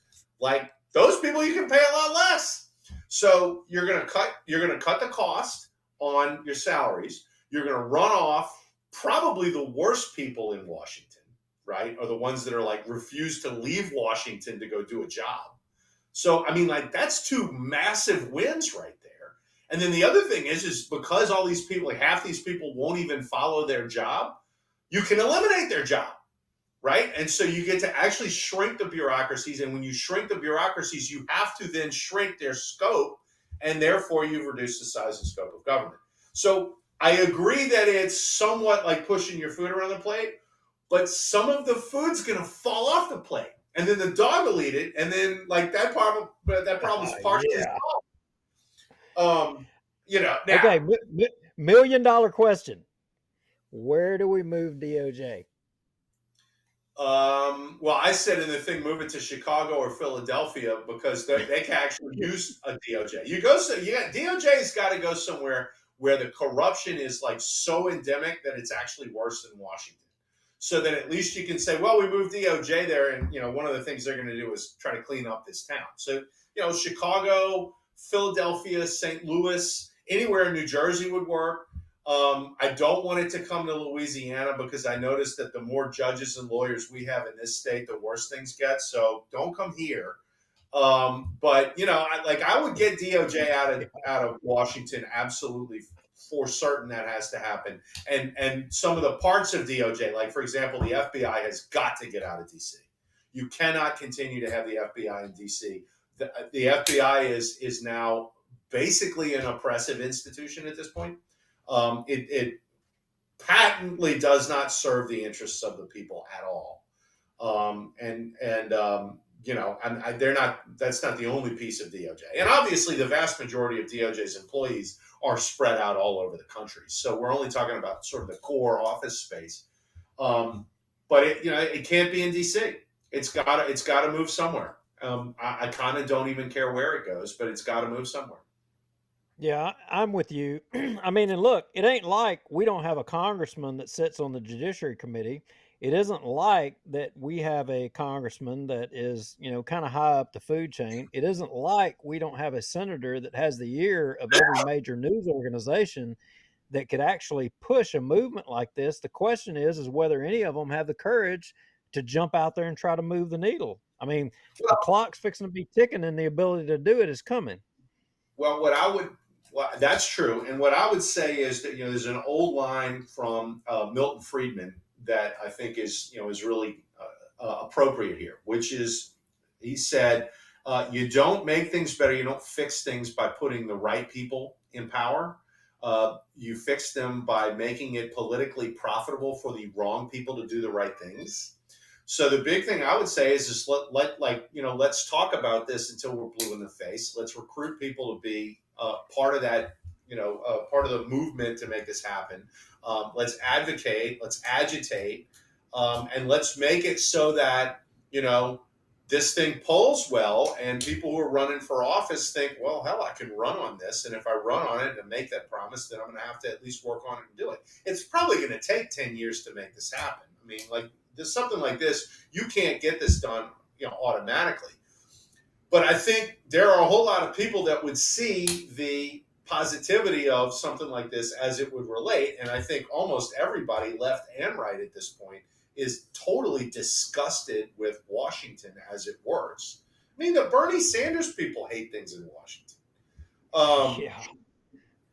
Their solution is to bring a freaking rifle and shoot at congressmen. And then Bernie Sanders, who talks about a political revolution, says, well, I never said anybody should get shot. It's like, okay, Bernie. But I mean, even those guys are not, they don't look at Washington, D.C. as a positive place. So I think the country as a whole, I mean, we get 75% of the population says the country's headed in the wrong direction. That's not love for Washington, D.C. So I think, this is a way that you can say, all right, look, let's have a true government, by and for the people. And I think a lot of people would go for that. Not to mention, you get all these governors of all these states and these mayors of these cities like, oh, I could get 10,000 jobs in my town, right? And this is, Washington doesn't have a congressman or a senator, right? Like they complain all the time, oh, we don't have any representation. It's like, well, you should suffer for that then. But as soon as we push this idea, they're going to want to be a state. Well, I would just turn I'd take Washington, D.C. and I'd put it as part of Maryland. Problem solved, right? It's a blue state. There's more blue voters and everybody else can say, okay, now you got what you wanted, now you can shut up. It's already a national park. Just make it a permanent national park. Something. Yeah. I could kick the people out. I'd be good with that. Let the bears and antelope take over. I mean, look, if somebody wants to take their kids and go up there and to visit, it's an act of Congress, literally, for them to even be able to do that now. I mean, let's get all the junk out of there so people can take their kids to visit the Capitol. Well, I mean, what I would really like to see for Washington, and Washington would be better off as a city if it had it, was for all of these federal offices to have to clean out because the agencies went away, and they would have the cheapest office space in America, and you'd get nothing but startup, entrepreneurs, tech guys, and whatever. Like, well, let's just do it in Washington. The living is cheap and the office space is cheap. They got, empty houses and empty office buildings everywhere, and hey, let's go. I mean, we're going to move into Washington. And then that becomes like, a capitalist town where people are doing business all day. And like, oh yeah, plus they have the U.S. Capitol. It's like down the street, but we don't, none of the stuff we do involves that. That would make that a much healthier city, because if you go to Washington, I'll tell you a little story, and this actually shows up in the American Spectator column. So the people who are watching this probably don't even need to read it tomorrow. And I don't know why I'm giving away the ghost here, but anyway, last time I was in Washington was October of last year. The American Spectator every year does its annual banquet, and it's a big deal, and they do it at the Trump International Hotel and all this kind of stuff. So I got there, the day before, and that night I'm sitting in the hotel bar, just kind of, I call all my friends there in DC. Hey, I'm in town. They're like, yeah, you need to come to Alexandria because, like, I work in DC, and when I go home, I'm not coming back to DC for any kind of. You have to pay me to go there. I'm like, okay, all right. So I'm kind of stuck by myself. I was like, all right, well, kind of don't want to just sit in the hotel room. So I'm hanging out in the bar in the Trump Hotel, and it's freaking great. And then I've noticed it's like, okay, like I've had 3 cocktails and they're $20 a piece, and I'm like, okay, I gotta find a freaking bar that's like not gonna break me. So I actually walk down the street, and there's this place called Harry's Pub, which you walk in and it's like, okay, well, this looks like an ordinary like American bar, like it's kind of a cool place. And walk in, you got all these people. It was like, I think the football game on. It was like a Thursday night or whatever, and like there's a bunch of Steelers fans in there, and I'm like, it's pretty good for Washington, right? Like I didn't even think there was a place like this in DC. And so I'm on my phone. I'm kind of talking to some people sitting next to me at the bar or whatever. Like, hey, y'all come to this place? Oh yeah, this is a great place or whatever. And I'm reading, and I pull up an article by the Washingtonian, all right, which is the society rag in DC. And I mean, if you want to talk about left wing, I mean, like, I'm looking at all the links next to this article that I pulled up about Harry's Bar, and it's about, like how wonderful the trans movement is making progress in the DC schools. Anyway, so I'm reading this piece, and they're like, oh, Harry's Bar, that notorious eyesore where all the Trump people hang out, and why is this place still in business, and shouldn't it be shut down?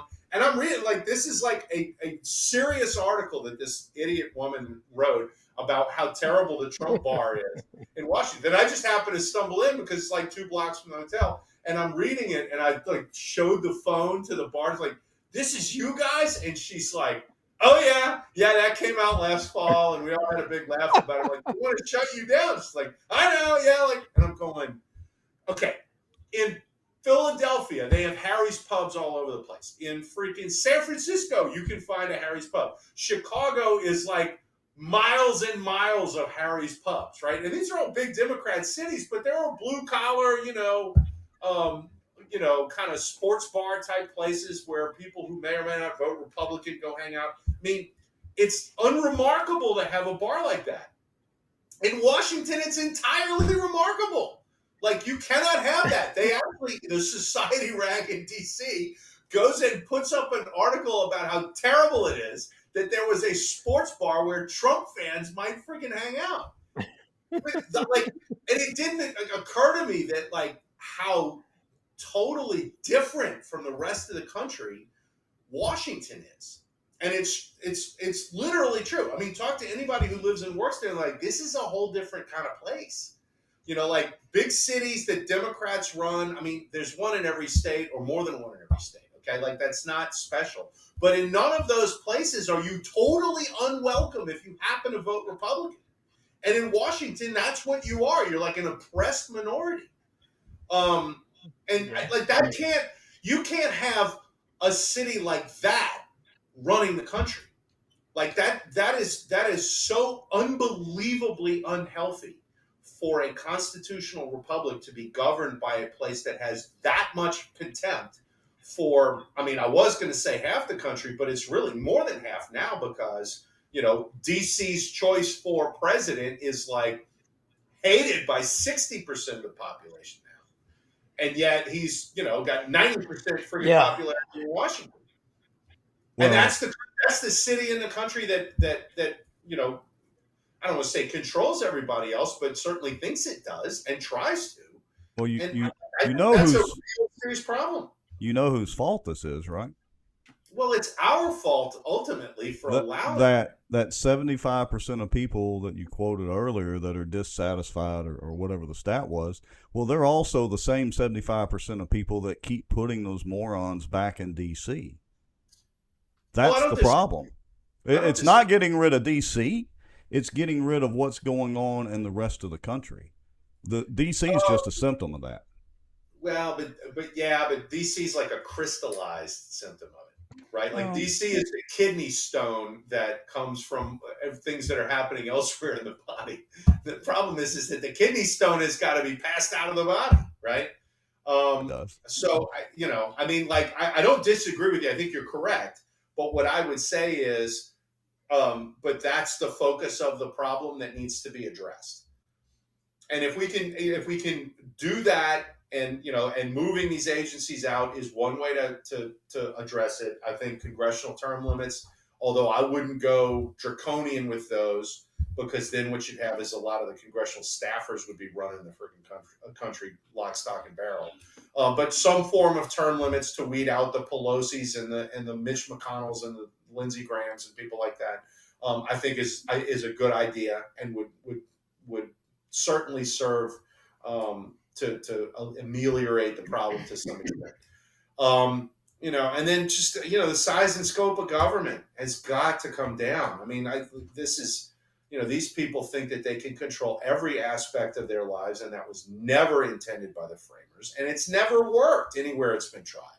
Well, let me put this quote up that we just shared out on Bossier Watch, and the quote is, justice will not be served until those who are unaffected are as outraged as those are, which is attributed to Benjamin Franklin.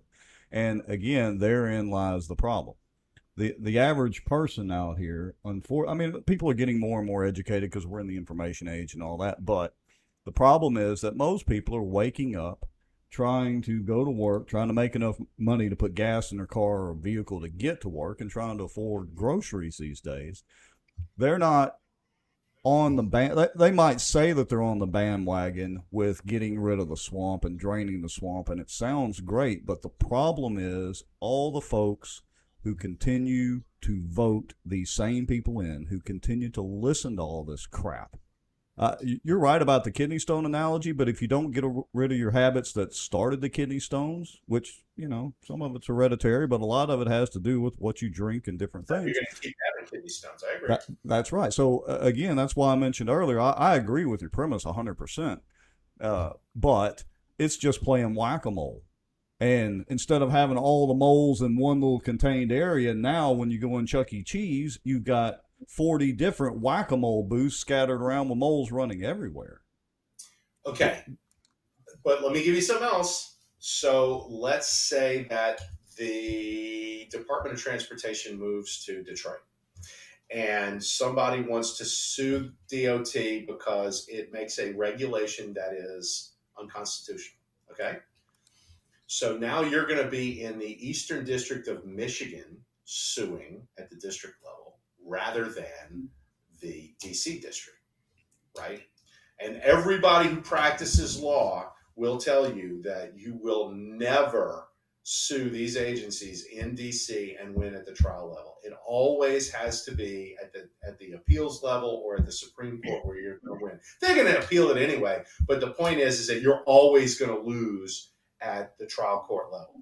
And that one reason, you know, the one effect of that is that you can't get these agencies to settle at all unless it's one of these political BS deals, and this happens all the time. And it's also a function of this stuff happening in DC. Like, for example, the EPA would get sued would get sued or the Department of Interior gets sued by one of these environmental groups. And they'll say, oh, you're doing all this and it's bad for the environment and so on and so forth.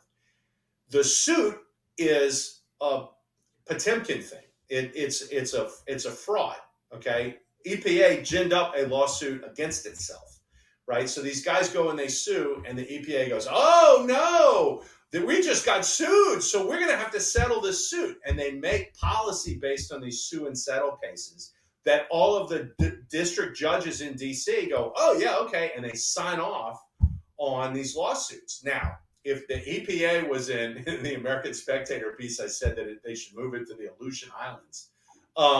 And I don't know if there's a federal district court in the Aleutian Islands, but wherever. Let's say you moved it to Idaho or something, and they had to go to court in Idaho, and some judge in Idaho is going to look at this and go, no, I'm not going to accept that settlement because you're making public policy and it's unconstitutional. No, that settlement doesn't go. Like this is something that you actually can get a tangible benefit moving these things out of Washington and moving them to courts elsewhere in the country. Now, all of a sudden, these federal judgeships for the federal districts where these agencies are start to become a really big deal, more so than they are now, because they're going to get some of these regulatory cases. But I don't think that's a bad thing, because right now they all go into D.C. and I mean, there have been some good Republican judges get nominated and confirmed to the D.C. District Court, but that is not a court that looks like the rest of the country. I mean, that is the D.C. Federal District Court is full of bad Clinton and Obama and now Biden appointees, and like that's a losing battle to try to get decent judges on that court. So the judicial load you could spread out around the country, and that would help. Well, I'm going to close with this, and I'm going to say, and I'm going to call out Mike Johnson and Steve Scalise, and I'm going to say, Mike Johnson on the Judiciary Committee, there's enough right here in this show tonight to give you enough ideas to exercise that brain power of yours to try to move the needle. And you've got advance warning. And I'm sure Scott McKay will take your call. I'll absolutely bug Mike about it. I'm going to send him the link to my deal when it comes out tomorrow, and I'm going to be like, "Look, you got to do this," and we'll see what he says. He's got to run for re-election, man. He's got to come up with an issue. He's not worried about nothing. He's on cruise He control. say, I'm going to bring the Department of Energy to Shreveport, and of course, you guys will be like, "No, don't bring that here." Tell him Trump's going to be there, and he wants to take a selfie with Mike, and Mike will be there. There you go. Tell him, look, Duke and Rex will actually talk nice about you on Bossier Watch. All right, and he'll do it. Pass that promise along when I bug him tomorrow. Well, I appreciate you coming on, Scott, and we've got to discuss some other topics here. But and again, I agree with your premise 100%. I'm just more of an almost a completely lost cause type guy. So. But your premise is spot on. The thing is this. I mean, and I guess I'll just leave y'all with this. I mean, look, these are big ideas. And I've got a book coming out on June 21st called The Revivalist Manifesto. And essentially the premise of the book is that the reason nothing works in America anymore is that we are at the end of a political era that began basically with the 1932 presidential election when FDR beat the hell out of Herbert Hoover, and brought in all of this stuff, the New Deal, the welfare state and regulatory state, military industrial complex, foreign adventurism abroad, internationalism, all this kind of stuff. And that era is ending because nothing works anymore. And the consensus that formed that era between, say, William F. Buckley conservatives and Daniel Patrick Moynihan liberals no longer exists, largely because both of those two kinds of people are like, nobody listens to them anymore, right? The Paul Ryans in the Republican Party and the Joe Manchins in the Democrat Party are pariahs basically among those party spaces. So a new consensus is going to be formed, and it's either going to be from the AOC socialist type people doing it, or it's going to be people I call revivalists, which are basically conservatives who want to go on offense, like me. And the opportunity is with the revivalists because that's kind of where the public is moving. I mean, you can see what the hard left is bringing to Joe Biden, which is 60% disapproval.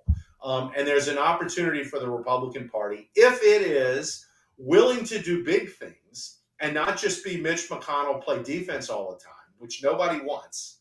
Okay. And you see the talent in the Republican Party is all kind of Ron DeSantis type guys, right? Who are very, aggressive and are willing to take big issues on and do these kinds of things.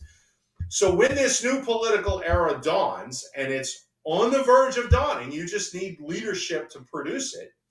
You can now look at issues like this, and you don't have to shy away from them thinking, that'll never happen. It actually can, because we're at the point where, like Charles Krauthammer said, that which cannot continue will not continue, and almost nothing of our political status quo can continue as is because it doesn't work, and everybody knows it doesn't work. So what I would say is, don't just automatically say, oh, well, we can't do this because, like it hadn't been done this way. We're going to come to a point very soon where lots of things that have never been politically possible are about to become that way. And I think moving agencies out of D.C. in the middle of everybody working remotely and doing all these different things is not implausible, because most people would look at that and go, well, yeah, my office is in Cleveland and I live in, Louisville. Like, what? Why do the feds all have to live and work in Washington, D.C.? I mean, like, that's not something that people are going to look at and go, oh, that's crazy. Because, they're living it in their own lives. And corporate America has been doing this for a while, and certainly after COVID, does it all the time. So, like, I think we can talk about this without people saying that we're nuts. Like, I think this is something that may actually, 5 to 10 years from now, everybody's going to believe that this is perfectly normal. And the best time to talk about it is now, and let's innovate, and let's be smarter than the rest, and let's lead. Yeah, anyway, that's my sales pitch. So that's what I got for you. I can't disagree with you with any of that. As a matter of fact, we probably need to have you back on another episode, coming up in the future, and we'll kind of refine the plan. We'll have everything in place where when the time is perfect, we just put it in place. Sounds good. I love solving all fix the whole country. Wham, done. All right, everybody, y'all check out Scott McKay and what is it again? The article. The American Spectator. The article is going to be at spectator.org in the morning. Otherwise, check me out at thehayride.com, where we talk about a lot of Louisiana stuff. And be watching out, because the Revivalist Manifesto is gonna be available all over the place on the 21st of June. We'll take a look at it. Sounds like a plan. Thank you, Scott. All right, thanks, guys. All right, and presto. Can you hear us? I can hear y'all. Good evening, gentlemen. Good evening. Glad to have you on the show. Good to be here with y'all. I think I'm a little worried about the bungee jumping. Well, I got to ask you before Duke gets into the tough questioning. So, are you up to at least considering bungee jumping with us once we have the linear park, formerly known as the Jimmy Davis Bridge? It'll be a state park. We'll make sure we try to adhere to as much safety stuff as we can. Are you committed to maybe doing a fundraiser and we'll bungee jump? I will work to consider that and look at how much money we could raise for a good charity up there in Bossier, and see if we can't do some bungee jumping. That's close enough. Thank you, sir. That's what I'm talking about. Political answer. Close enough. Good political answer. Go ahead, dude. Oh, you're a trooper. You're a trooper, I'll tell you. Well, Kyle, how long have you been the Secretary of State? I mean, I know I voted for you every time, but how long have you been? Because I can't even remember. Yeah, it seems like a lifetime ago, given everything we've been through. So May of 2018, I took over after my predecessor resigned, then ran for the seat in the November election of 2018, and won in the runoff of December 2018. Then I had to turn around and run for the full 4-year term in 2019, in the fall of 2019. So it's been since May of 2018, and prior to that, I served 8 years as first assistant to the previous secretary. So, and we'll do the softball stuff first. Oh, go ahead. We got a little bit of lag going on, a little technical difficulty, but yeah. All right. So, give us just a quick overview, and for those watching that may not know, what are the general duties of the Secretary of State? What all are you responsible for the most part? So, constitutionally, I'm required to preserve state records through the state archives. We're also charged with helping local governments and other state agencies to preserve records and then allow them through a retention schedule to destroy those records that aren't necessary, but also determine which records should be considered permanent records and kept on a permanent basis. Then we also obviously preserve records that are old for the state. We have a preservation piece. We also temporarily house documents for other state agencies that need assistance in that, and then we provide a service if someone wants public records and we're storing those records, then we'll dig those records out and help the agency. The other part, obviously, I have 9 museums around the state. Louisiana Shreveport Exhibit Museum, the Oil and Gas Museum there in All City, and the Mansfield Female College in Mansfield, and then also the Germantown Museum up just north of Minden. So, those are just a few of them. And so we preserve those. Those are ones that were neglected over time, or Fox McKithen or Jay Darden took into the system. I also obviously have the commercial division. All businesses that want to do business in the state of Louisiana have to file, whether they're inside the state or outside the state. They file with my office, so we keep a business registry. We created the Go Biz portal to reduce the red tape for businesses that want to to work in Louisiana, entrepreneurs, small businesses, so that when you come to my site and start your business, we're taking information not only just for us, but we're mostly taking information for the Department of Revenue and the Department of Workforce Development, which is the old Department of Labor. And so we compile all that information, we send it to the other 2 agencies, and then they contact you. And it's a way so that people don't have to physically or hang on the phone with the other 2 agencies, and they're able to communicate directly. Also, we obviously, I'm the chief elections officer for the state of Louisiana. I think probably the most, not probably, but the most important title that I hold as Secretary of State. I oversee all the elections. Louisiana is a different state than most. We're a top-down state, so all the policy is made at the top, and then we implement it and work with the local clerks of court and registrars of voters to implement all the election laws and voter registration laws, and obviously the elections themselves. Excellent. So you got a ton of responsibilities, more than I even realized. So I appreciate that information. All right. I'm sorry, I've got one more that's really important too. I oversee the commissioning of all non-attorney notaries in the state of Louisiana, which is an important position in Louisiana, unlike other states where they're just witnessing documents, if you will, or certifying documents.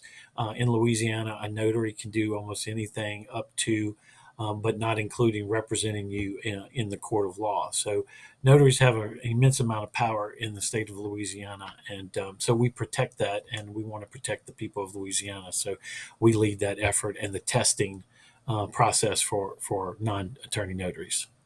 Oh, well, just a few minutes into the show, and I've already learned a ton. Duke, you're up.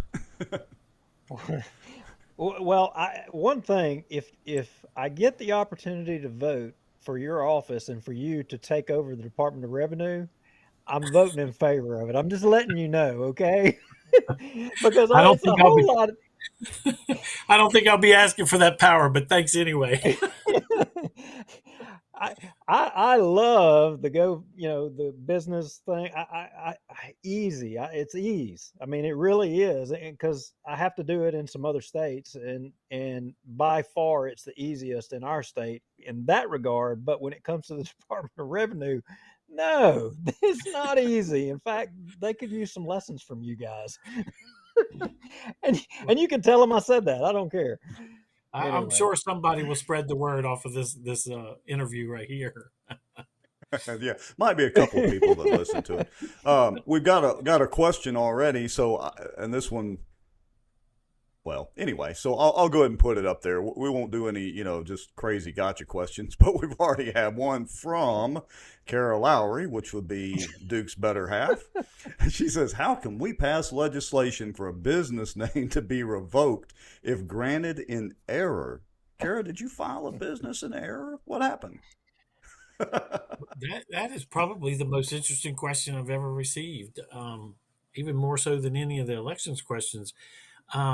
If someone filed an error, they can dissolve that business. If she's the individual that filed it, or she's asking on behalf of somebody, they can dissolve that business and then recreate it.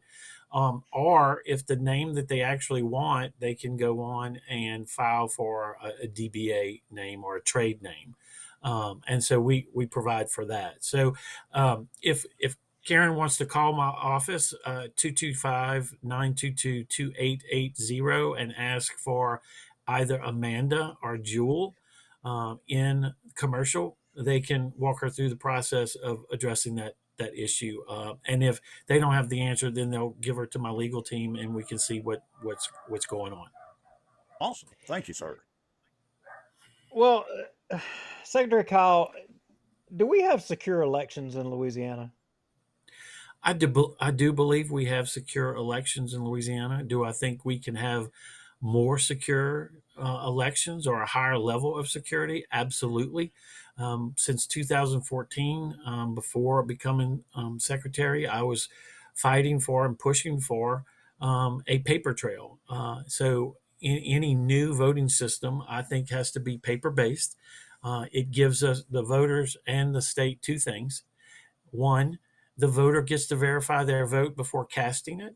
And two, we have an audit trail that we can make sure that it is an accurate election. And that's what I want. And I think that's what the people of Louisiana deserve. And we just need to get through the bureaucratic process and get to that solution. Yeah, I watched in one of the committee hearings, and that's a whole nother thing in itself of how it got to that point. But I think you were having some dialogue with Colonel Waldron, and we're talking about, can you imagine? Yeah, the Constitution, sets that the legislatures of each state are responsible for, determining how we have our election processes. But could you imagine having all of your legislators try to debate and argue the details of how you're going to conduct your election? Could you imagine that? Well, yes, it actually occurred in the session of 2021. The legislature, we went into an RFP process to update our voting system, to update our equipment, and without realizing what was coming down the pike after the presidential election, we were concerned that if we didn't engage in the process of trying to replace our equipment, then we would have a serious issue. But we had no idea. We knew there were problems in other states, but we had no real idea because nobody was talking about it other than the media was pouncing on it. There were court actions here, there, and yonder, and judges were denying the president's, then President Trump's legal team their motions. And it was like, total chaos. And I guess it wasn't quite like the 2000 Gore Bush election where it was focused on one state. It was focused on so many different states, and all the different changes that were made post-COVID, and Louisiana didn't experience that to the degree that other states did. We kept it to a minimum. We focused on our policies and procedures, by the way, which I want to alert folks. We've done so well in Louisiana that the Heritage Foundation has ranked Louisiana 7th in the nation in election integrity. And to get higher, we have to do things like outlaw Zuckerbucks, which we are working on that now. There's another bill in the Senate by Representative Miguez that hopefully will get final passage today or tomorrow. We need to up our game on non-citizen voting, and there's a constitutional amendment by Representative Villio that I have that's sitting in the Senate now, waiting on final passage. We got 2/3 vote in the House, which I was excited about. I think we can get it, because there's language in our Constitution that says you only have to be a resident of the state of Louisiana. And it doesn't speak about citizenship for the United States. And we looked around the country and we saw other municipalities or other states having the same wording in their constitutions, and yet we saw municipalities allowing non-citizens to vote in either their school board elections or their local elections. I mean, small places like Montpelier, Vermont, but we know that's a liberal state, as high as California, San Francisco, and New York City. We don't want that in Louisiana. We want United States citizens and citizens of Louisiana voting. So we're clarifying that. I hope that the Senate will pass it so that it can go to a vote of the people this fall. Those are the issues we're dealing with. We're tightening up our policies and procedures where we felt like we needed more documentation, more tight rein in how things are dealt with by the parish boards of election supervisors, like making sure, in small communities, I would imagine in places in Bossier Parish and Caddo and others around Webster Parish, in small communities, the registrar and the clerk know most of the people. And so if somebody forgot to put something on their absentee ballot flap, oh, I know that person, they just forgot. So the board votes to approve that ballot. Well, if you have that going on, how can you question it in one part of the state and not the other? You can't ask for election integrity in New Orleans if you're not asking for it in Bossier. And so we've made that a priority and passed legislation that will require everything, no judgment call. It's either there or it's not. If it's not, reject the ballot, period. That gives the voters a level of confidence and integrity in the election to feel like people are voting in the right manner, and we're not expanding mail voting. We're creating a secure system and building off of everything that we've built over the years in modern elections in Louisiana. Well, I'd like to chime in for just a second because I was on the Board of Election Supervisors in Bossier Parish for several years as an appointee of the Republican PAC up here. And so I want to assure everybody that's watching from Bossier that when we had to make those decisions, we were cut and dry down the line. It's either signed or it's not. It's clear or it's not. There's a witness signature or there's not.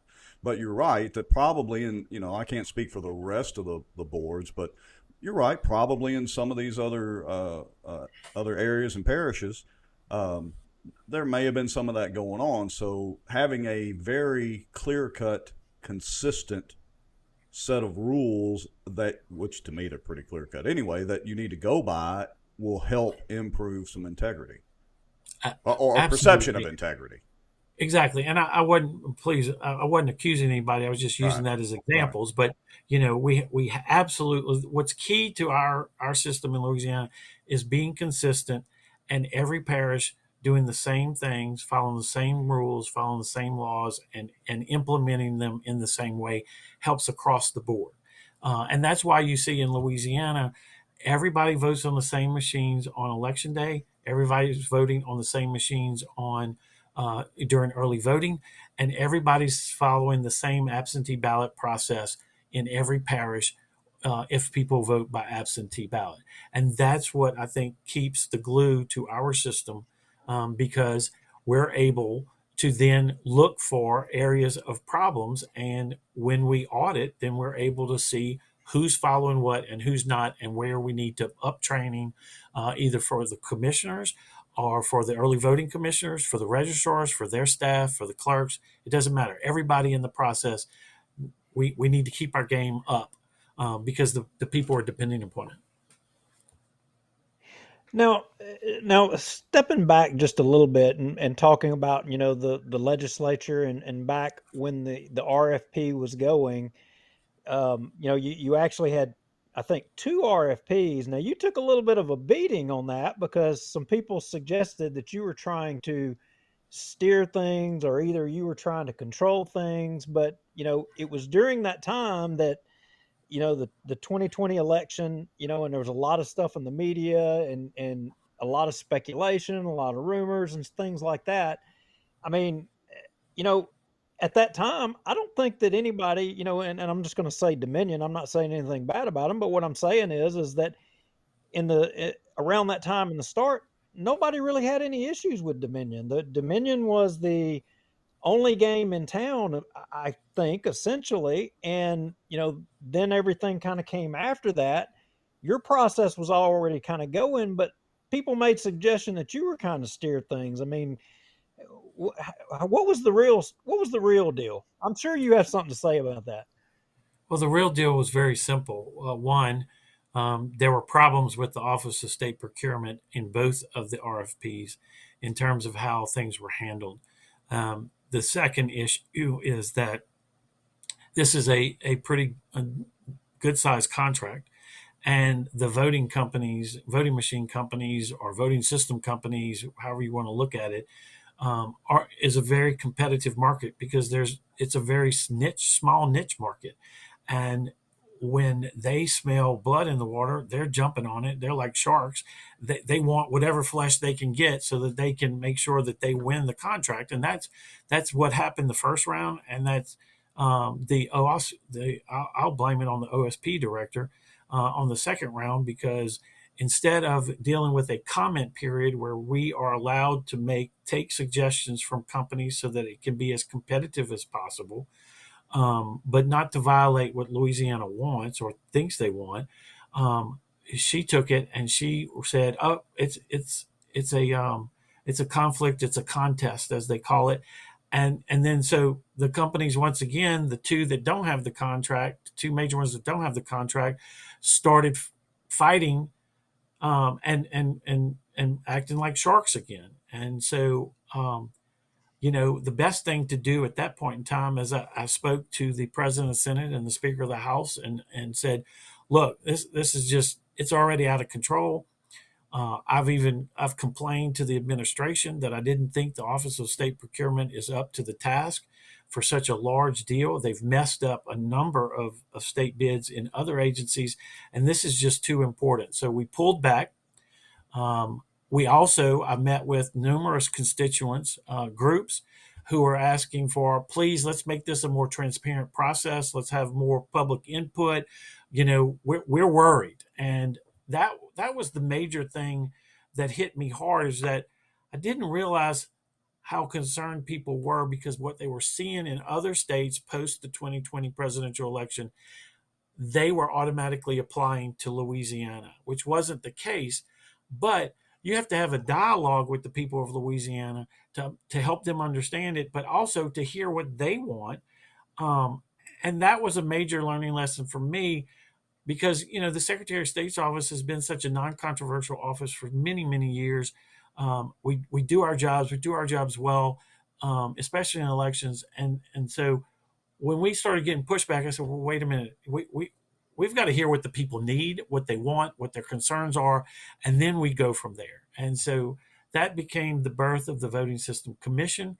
That became the process that we're now dealing with, and will end sometime at the end of this month, hopefully. And then we can start the process of moving through the bureaucratic process of creating standards, getting approval for those, having public hearings on that, more transparency, and then going to the next step of an RFP and putting that out. And so I want to invite all Louisiana citizens on June 27th and 28th. There's going to be a public viewing, question period, you name it. It's basically a trade show. It's open to everyone. at the Louisiana State Museum across from the state capitol, that all vendors who want to participate will have their equipment, their voting systems on display, and anybody can come and ask questions and look at it. And then the next day we'll have a public hearing, take public comments, and see where the Voting System Commission wants to recommend to my office for moving forward. So let me ask you this, because that sounds very interesting. I didn't realize it was going to be, like well, I hate to say a festival for voting for voting machine vendors and all that. So we've all heard Dominion. How many other vendors or potential vendors are there in the voting machine process? Is it like Dominion's the main name in the game, or are there 10 other companies, or any idea? So there are, I would say there's 4 major, maybe 5, but 4 in terms of their concentration in the marketplace. Dominion, ES&S, Hart, InterCivic, and Smartmatic. And those are the big ones. But there are others out there, and we have a number of them registered. I believe we have 10 or 12 registered to come. And there's no registration fee. We just want them to sign up. And so we have contact information and whatnot. But we mailed it out to and emailed it out to everybody that contacted our office, but also the Office of State Procurement's list of interested parties, so that we made sure we covered everybody. We didn't want to leave anybody out. And we, I believe we advertised it on our website so that people who may not have gotten those notices would know what's going on, so that they can participate. We'll have a number of mail-based systems. We'll have a number of paper-based systems. And then I think what you'll see is the big ones will have some sort of form of machine and paper process to promote to the citizens. So I look forward to it. I've seen most of them, not all of them. But, we need to make sure that we get this right. And paper-based I've been very clear. I want a paper-based system so that we can have the accuracy and the voter verification on the front end, and accurate auditing on the back end, because I think that there's no other way to do it. Well, are you talking about like a redundant paper-based system, or hybrid type? Or are you talking about completely? Because when you say paper-based, I just go right back to 2000 and the stupid hanging Chad. Well, it could be any of those. So I have to work. So you have the disability community that has to have some ability to be able to vote as independently as possible. A full paper-based system won't allow for that. So, all paper ballots won't allow for that. So it'll probably have to be a hybrid process. But I will tell you that we're working with our local partners. We're getting input. There's a lot of concern as this is built up. There's concern I get a lot of questions of why are we going backwards? And I said, I don't think we're going backwards. I think what we've got to have is, there's no doubt we have to have paper as part of the process, whether it's a ballot marking device creating a full ballot, whether it's a ballot marking device creating a summarized sheet of the voters' choices, and those go into a tally mechanism, either one. There's also, of course, the full paper ballot hand mark process that's available, and a lot of states have with an electronic tallying process, but also with the audit piece that's necessary after the election. I want whatever system we go to, I want to make sure that we have unofficial results on election night, like we've always had, and I say always, like we have had in modern times, that people have grown to expect. Because otherwise, if it's delayed, as we have just seen in post 2020 in Pennsylvania and Oregon, where they're still counting ballots, or they were still counting them last week, and the balance of those races were in jeopardy between two candidates, very close races.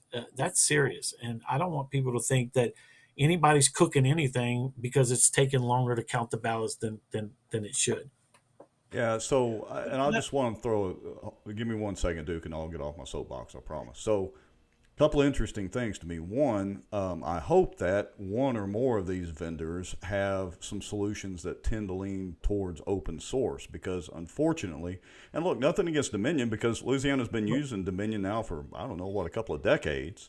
And most people don't realize that those machines are not online. If I remember correctly, the only time any information is transmitted online is when it goes from the courthouses and the clerk of court or registrar of voters offices and is transmitted by a state employee to the state through their VPN or dedicated line or whatever you'll have set up. And to my knowledge, that's the only time those votes are ever online, but they got to reconcile with the paper that we, as a former member of the voting board, that we all have to sign off on and say, okay, yeah, all these numbers match.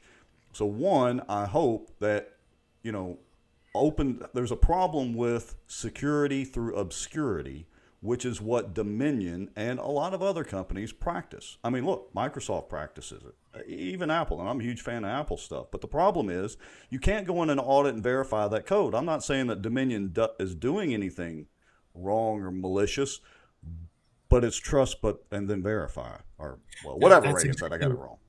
That's the motto of my staff: trust but verify. Right. So we have to verify, and of course, Ronald Reagan made that slogan very popular with the conservative movement when he became president. I trust my staff, but we verify. Checks and balances throughout. I trust and I work closely with the clerks, but we still trust and we verify. The commissioners, we love our commissioners, but you've got to verify. And there are processes that everybody's got to go through. There's training that we all have to take, and we have to verify. And you're absolutely correct. And it's not one company over another. They all have to be verified. And there has to be a transparent process. I'm slightly familiar with open source. I've looked at Bitcoin and things like that, the technology that uses that as well. I think that that's the future, but I don't think that's where we are now. And not to interrupt you, but I'm not talking about using blockchain technology, which may be a possibility. Okay. I'm talking about open source, like in the Linux community and the Unix community. Okay, where every bit of code that Linus Torvalds has put online, which Linux powers the vast majority of the internet, by the way, it's certainly not Windows and it's not Apple stuff. Okay, the truth is that Linux and Unix, actually Unix, power most of the internet. All the big servers, all of Amazon stuff is all related to that, and that is all open source code. It's all posted so that people who know how can go through and review that. The common everyday person is not going to know how to code, but there are people that do. So that's why I would suggest that. I will say this, Rex. So I've been working with and communicating with regularly since I learned of the issue in Georgia and the Georgia lawsuit and the Halderman report related to that. So I've been working with Dr. Alex Halderman, communicating with him and figuring out what are the things that we can do to verify that, one, we're protecting our system, two, we're protecting every individual machine until we can get to this new voting system. I want to know all the vulnerabilities. To know the vulnerabilities creates the opportunity for us to mitigate, protect, and defend, if you will, our election systems until we can get to that verifiable piece that we have to bid out. And so I am looking. I leave no stone unturned. I've been working with a lot of patriots around the state. I will continue to do so. We take reports that we are given. We take reports that we see in the press. We take information that we get from our federal partners or our state fusion center, and we look at everything in depth. And we're not going to pretend that things can't go wrong. We're not going to pretend that someone with malicious intent, whether domestic or foreign, wouldn't try to disrupt our elections in some form or fashion, or try to change our results, or try to play games with us.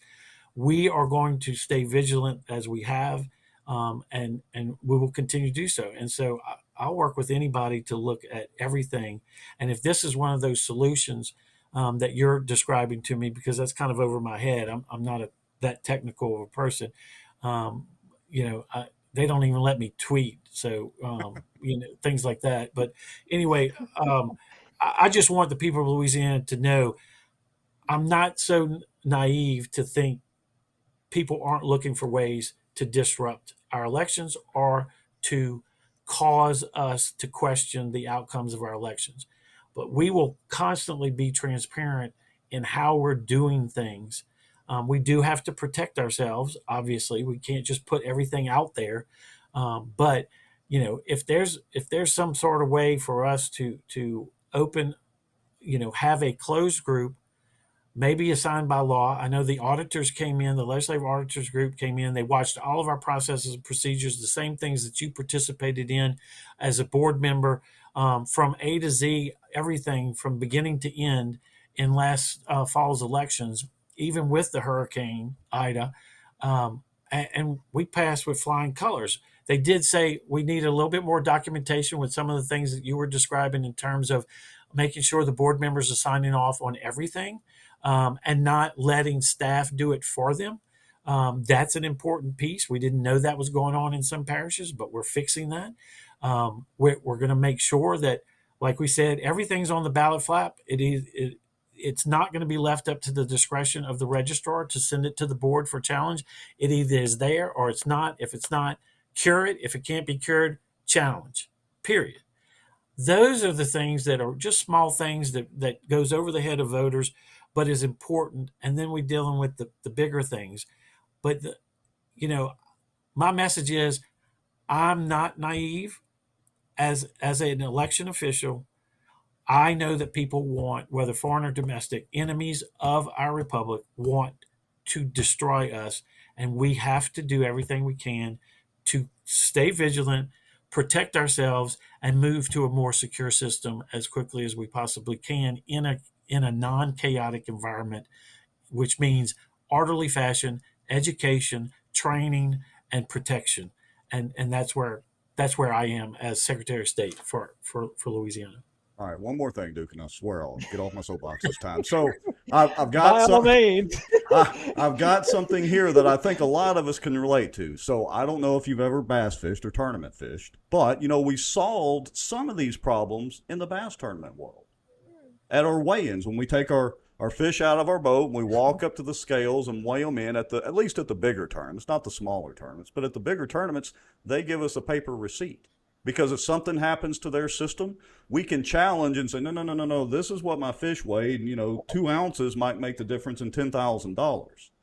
So another possible, you know, suggestion, since I'm doing it before the open comment period here, would be something along those lines, so that when I come out of that voting booth, you know, and I've gone in there and I've selected and cast my vote, that I know the machine, at least at that point in time, this is what the machine told me I voted for. And so if there's a discrepancy, at least, and I think, you know, that goes back to what you were saying about adding in some more paper into the mix, at least I, as a voter, have a way to go back and say, whoa, something's not right here. Well, and Secretary Ardoin, I'm going to argue with Rex here, and you can watch, because me and him have had this argument. Rex said something key right there. He said, the machine can show me how I voted. Me, on the other hand, I don't want the machine telling me how I voted. I want to see a piece of paper to where I can see how I voted, that I marked it. I don't care if the machine reads it after that. That's fine. Use the machine. But I don't want a machine making the mark for me. I want to be able to know that my vote, I put my mark on it. That takes a circuit out from in between.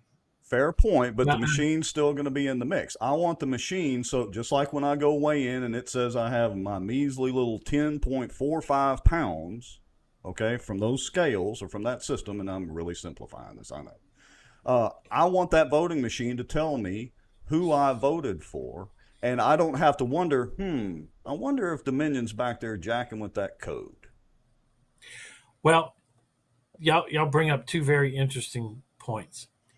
So the Rex, I would say to you this: in that bass fishing tournament, you can't go sell that ticket. It means nothing to anyone but you. Right. in elections, someone can walk out of that polling location and go sell that piece of paper. True enough, but they can sell it before too, just like I could in the tournament potentially. I mean, potentially, but it enhances opportunity to encourage fraudulent voting and to encourage buying votes, because you don't get your beer, and we've investigated places where, you know, a large, you know, a big boy would give you that would be your reward, and so it's that bothers me. Well, And here's then, Rex, I mean, Duke, I don't disagree with you in terms of where you are. I think that if a voter wants to be able to do that, they should have that opportunity to hand mark their ballot and then put it through a scanner. That is the whole point. There's options for people who want to choose. The question is, can we afford all options, or how do we deal with that? And that's what we're going to be investigating and looking at. Do I think we're looking at $100 million contract again? No, I do not. What I will say is that the verification by the voter without a QR code, without a barcode, a simple reading of the markings, whether it's machine marked or individually marked, needs to be verified by the voter before it's tabulated, and that's really the only two options that we have, quite frankly. And I think we're going to end up with a hybrid piece, because I've got to deal with the disability community, and then I know that there's those who want to hand mark their ballots and then put it into a tabulator, so we have election results, but so that we can verify the accuracy of those tabulators. And then there's also the idea that's being floated around, and I'm not totally opposed to it. I don't know that I want it, and I'm probably going to open Pandora's box here, but there is the idea being floated around, and I like aspects of it, which is, and Rex, I think you'll appreciate this as a former board member. I believe at the end of each early voting day, there ought to be a certification of the tallies for that day, not publicly rendered, not sent out to the public, because I think you then create political chaos with campaigns. But if the board will certify at the end of every day, we had this number of voters show up, we had this number of total votes cast, and here's the tally. Everybody signed off. You're sworn to secrecy, penalty of law, felony, whatever, if you report it to anybody. And then on election day, when the board reconvenes, each day's tallies has to match the total for all of early voting. I was going there a while ago, and Rex got you off on a squirrel trail. Fish trail. Yeah, before COVID, actually, and correct me if I'm wrong, Kyle, is it Kathy Landry? Is that who it is in your office? I think one of the attorneys or whatever. No. I can't remember. I was working with a lady with your office about getting some amended legislation. Laney Durio? Laney. I can't remember. Marietta Norton. No, I thought her last name was Landry, but anyway, it doesn't matter. Oh, Nancy Landry. Yeah, Nancy Landry. Nancy. Yeah. Yeah, I had talked with Nancy, and we were talking about signature verification. And I was wanting more aggressive, and of course, COVID came along, and just everything went out the windows. But if I recall correctly, y'all had some legislation that was going forward, and y'all couldn't get to it that session. You were in favor of it, but the registrar of voters offices, the ladies that manage that across the state, they were opposed to it, and because they were like, we don't have the manpower and the ability to be able to do that in a lot of these offices across the state, and doing it ahead of time so that they weren't, and especially some of the bigger parishes, I would say Orleans, on day of election trying to figure this out. And that's exactly what you just said. Why do we, and I'm going to go to something else you said earlier. You said you wanted to know, and I think you were enunciating your opinion, you wanted to know the night of the election. Are we all so spoiled now that we have to know that night? I would argue, I think now's the time to back away from that. I would rather us have accuracy than speed. And if we need to back our date up to process things earlier to be able to come to a conclusion on that date, then so be it. But we self-limit ourselves. Why do we have to do that? Because unfortunately, I think it's just another piece of the suspicion and the distrust of government, in that if we don't have results, I mean, right now I get questioned as to certain parishes. Why are they so late? Why are they so late? They're cooking the books, blah, blah, blah. They're trying to figure out how much votes they need to make up and then report, which is not true, because we have mechanisms that prevent or at least detect the potential acts that may create that perception. But if you don't have, if it takes days, for example, there are states, look at New York, for example, and we're not New York, and we know that. But when it takes a month to figure out the winner of a congressional race, there's something wrong with that, and I certainly agree with you. It shouldn't take a month. We have always said we prefer accuracy over speed, but the questions don't stop coming. And my concern is, and others, and of course, you can imagine people running for office want to know as soon as possible where they are in the process. What I will tell you this is, we're going to look at, there's a study resolution that just passed the legislature asking the State Board of Election Supervisors to look at expanding the time between elections, so it gives us more time. Because right now you're looking at a 10-day challenge period, a 15-day hold on everything. And yet we're still having to prepare for the very next election in 30 days. So if we're able to do that, we can holistically look at the whole system and say, okay, well, perhaps we should have a little bit more time to make sure the accuracy is there, and the board has the time to look at things in more detail. But I will tell you, if we do that, there will be a push to allow for ballots to be counted that come in after the election closes. And I'm not for that either. So we have to be careful. It's sort of like dealing with a balloon. When you squeeze one in, the other one bulges out. And everywhere you squeeze, before you know it, the sucker's going to pop or it's going to deflate. And we don't want to go there. Well, I would like to remind everybody as well that, and Stephanie's probably going to text me after this if she sees this show and kill me, but she's actually made this comment and invited people. They're open meetings up there when the Board of Election Supervisors meets. And the problem is nobody ever goes.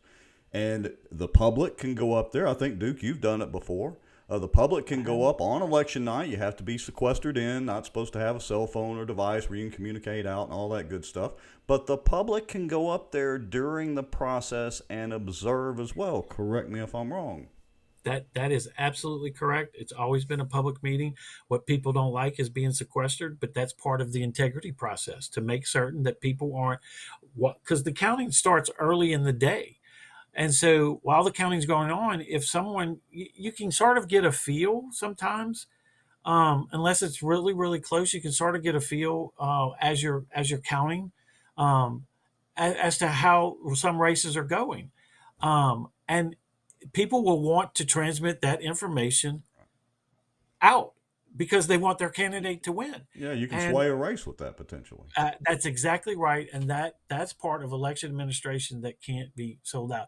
I did want to mention one other thing, if I may, on the previous issue that we discussed. So I've worked with Representative Cruz on a particular issue, and I'm working with our IT staff to see how quickly we could develop this and utilize it.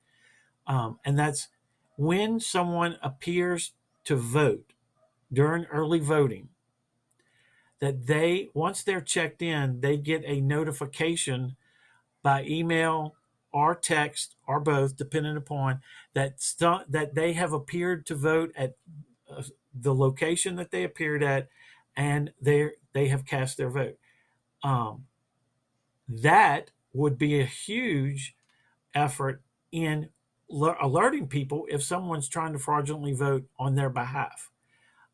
Do we have a lot of that? No. Have we had a few cases of that? Yes. And it was typically the elderly parent voted in the stead of their child because they forgot that they had already voted. So we then challenged the early vote in those cases and deal with it appropriately and make sure that the accuracy of the election is still there. But those are very few and far. They're so rare.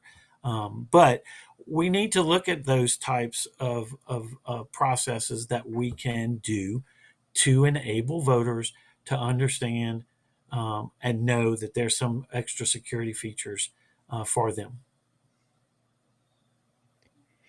Well, in your opinion, and you know, I've watched every one of the committee meetings and watched them in detail, and you know, and to the point about, you know, people coming up their day of the election. I heard you make a comment talking about how in some places, you know, that it's hard to find a Republican, you know, to poll watch or to even be on the committee. That really kind of shocked me. That surprised me, but I agree with you. I do know how hard it is even to get people to work the elections those days. That's a problem that you're fighting. You see that across the state, right? Yes, especially in Democratic strongholds. There are, you know, it's hard to find Republicans. In Republican strongholds, sometimes it's hard to find Democrats. You know, I'm sure Rex just loved every big check that he got from his service on the board of his whopping $50 every time they met, up to 6 meetings. And so, Rex, we just passed legislation today to give board members a pay raise. I can't remember, it's either $100 or $150 a meeting, because we have to have those people. They are critical to the integrity process of our election. And when we can't have them, then our parish elections, our state elections are in peril, because they are the counters, they're the talliers, they're the integrity police, if you will, for that election in that parish. And we can't afford to do it without them. Additionally, the commissioners.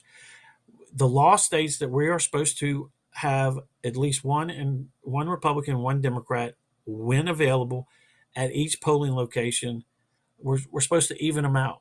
And there are just some areas where we don't have any Republicans. Orleans Parish, or there's so few of them that they're spread so thin. And so, you know, our state has never been as partisan as it is now. So I think it's about training.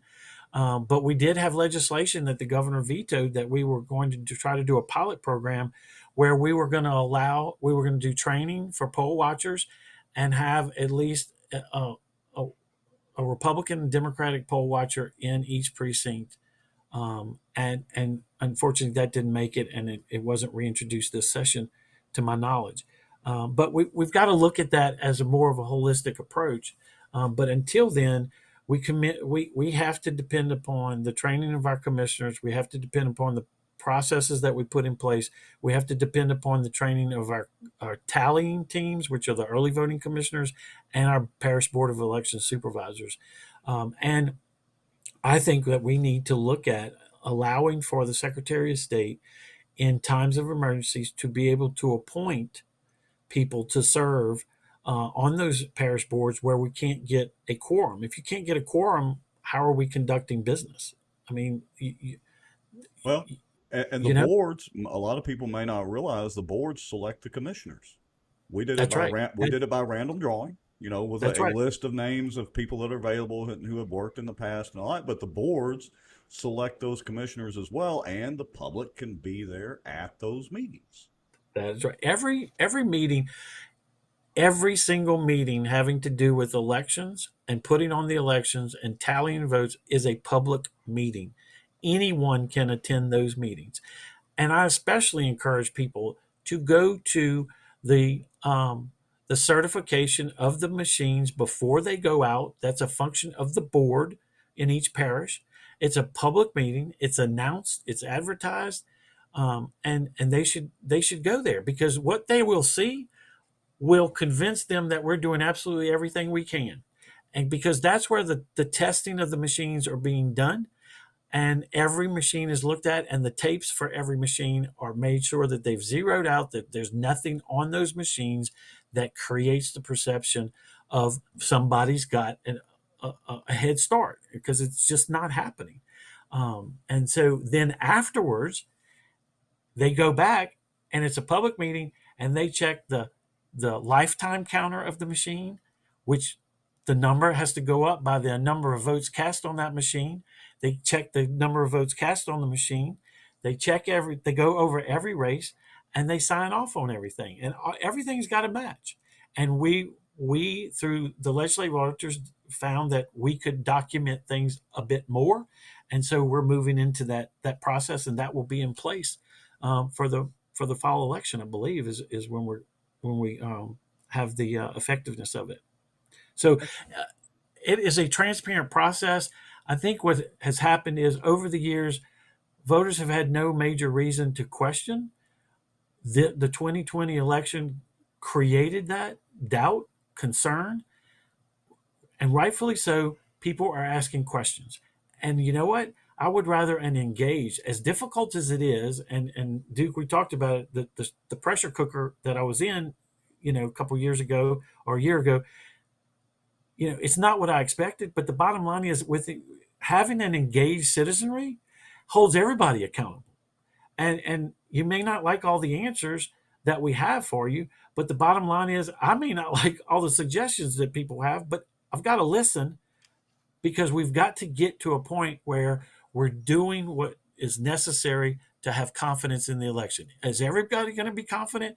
No. But the bottom line is, if you don't have a vast majority, and I don't mean like 50% plus one, you've got to have a strong 75, 80% confidence level that that we're doing everything we can as election administrators to put on an accurate, secure, and transparent election, and that we're holding people accountable who break the law, just as we've done in at least 4 cases over the last several years. We have investigated, and held people accountable, gotten convictions for voter registration fraud, for coercion of elderly people voting, stealing ballots. We investigate, and we push for convictions. And I'm happy to say that the Attorney General and our teams have worked on 2 investigations, and both of those have been very successful in getting convictions. Well, that's a perfect segue, because we had a question about that earlier, about prosecuting for voter fraud, and you just answered that. So I'm going to throw a question out there, and it's not really a gotcha at all, but I don't know if you have or have not seen the documentary by Dinesh D'Souza, 2,000 Mules. All right. If you hadn't, in that, basically, they've got mules, kind of like drug mules, that go around and drop, basically bags of ballots off at drop-off points. And according to the documentary, they get paid for doing that. Now, we all say, oh, yeah, we know all of that's going on. The problem is catching people and prosecuting them. So can you address what in Louisiana may help mitigate against something like that potentially going on here? And if somebody sees something, so somebody's watching the show and they happen to go to one of the board of supervisors meetings, or they're going to vote and they think they see something out of line, what's the process for reporting something as well? First and foremost, you can go to my website. You can email us directly. Click on whatever button it is. Bottom line is to send us a message detailing what you've seen, or you can call my office, ask for the Elections Compliance Unit, as we refer to it, the ECU. You can file a complaint, and then I now have 6 investigators around the state. For years, we only had 4. The legislature funded 2 more last year. So I now have 6. So I have 1 in every part of the state. And those individuals will go and investigate it. They're all post certified. They're former law enforcement, some former troopers, and we take everything seriously. The other thing I would say is how and yes, I have seen the movie. I watched it very intently. In fact, I watched it with some constituents who I've been working with for over a year now on election integrity issues, and I watched it very intently. I was asked one question: "Are you surprised by that?" And I said, "No.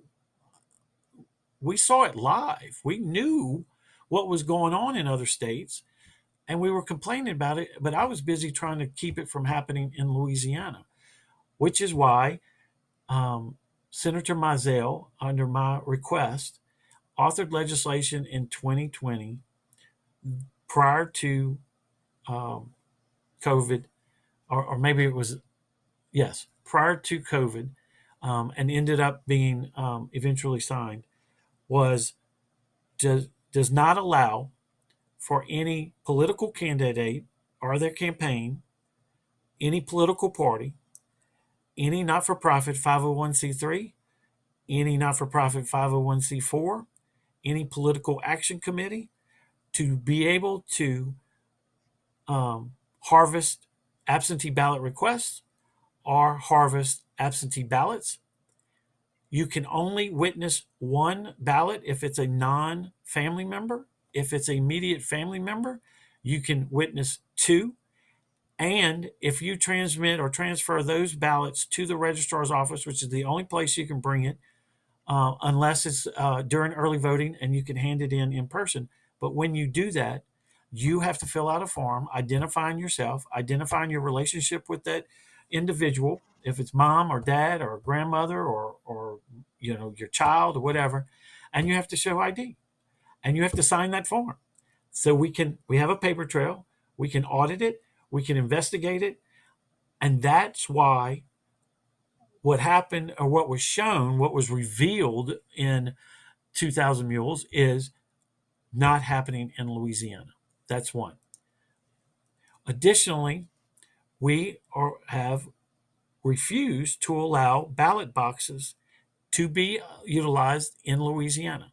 The New Orleans City Council sued me directly during the 2020 leading up to the 2020 election, wanting ballot boxes all over their parish, and I refused. I said the law doesn't allow it. You can have a ballot brought in person under the circumstances I just said. You can send your ballot by the United States Postal Service. You can send your ballot by FedEx. You can send your ballot by UPS. That's the only ways. Anything other than that is illegal and should be challenged. And we're making sure that that's occurring.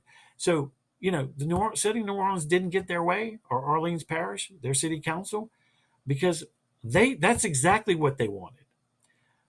And during COVID, all we did was we expanded the excuses that somebody could utilize to request a ballot.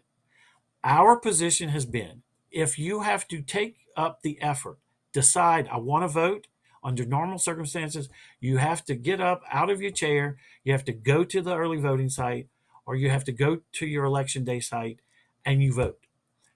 To vote by mail, you have to request a ballot so that we know who it is, where that ballot's going, how can we track it, and are you who you say you are, with your signature on the line under penalty of law. Period. That's how Louisiana dealt with COVID. We didn't want to mail out absentee ballot requests. That's what happened in Fulton County in Georgia. They sent out the absentee ballot requests, they harvested them, turned them in, knew when the ballots were being mailed out, and that's what you saw in that movie. That's how I can't go partisan. That's how the election was changed in that state. Just like it was changed in Pennsylvania, where the Supreme Court went against the law and said, oh yeah, you can count ballots for 3 days after. If they come in 3 days after, you can count them. Well, that's not what the law said. Mm-hmm. That's what changes elections. And fortunately, what we did in Louisiana was enough for a liberal Obama federal judge to say, hey, they got it right the first time. We didn't want to do the same thing the second time, but she said if it was good enough for the first time, it's good enough for the second time. That was our backdrop. We had created a plan, and we knew, working with the Attorney General and outside counsel, that process was going to work. That was going to be enough to stop what potentially could have been detrimental in the state of Louisiana to election confidence, which would have been the Mule movie happening here, but it didn't. Very, very Well, interesting. I was following that, and didn't see you to compliment you or the folks kind of behind the scenes that were working. Y'all really did a good job, and you deserve praise for that. And I'm gonna jump ahead on one other thing and give you a compliment on the Aaron system. The moment the Aaron stuff kind of started jumping out there, y'all were proactive on that too. I mean, Eric. Election Eric, Registration Eric, I'm Information sorry. Center. Eric, yeah, Aaron is Yeah, our yeah. is our in-state registration system. But no, you're right, Eric. And I'm learning more and more about it. I'm communicating with out-of-state folks, and my concern is even higher than it's ever been. But fortunately, I took the extraordinary steps early on. I've taken some criticism from colleagues around the country on it, but I, I try to be as deliberative as possible, but if I think that our voters' information is at risk, I'm not playing that game.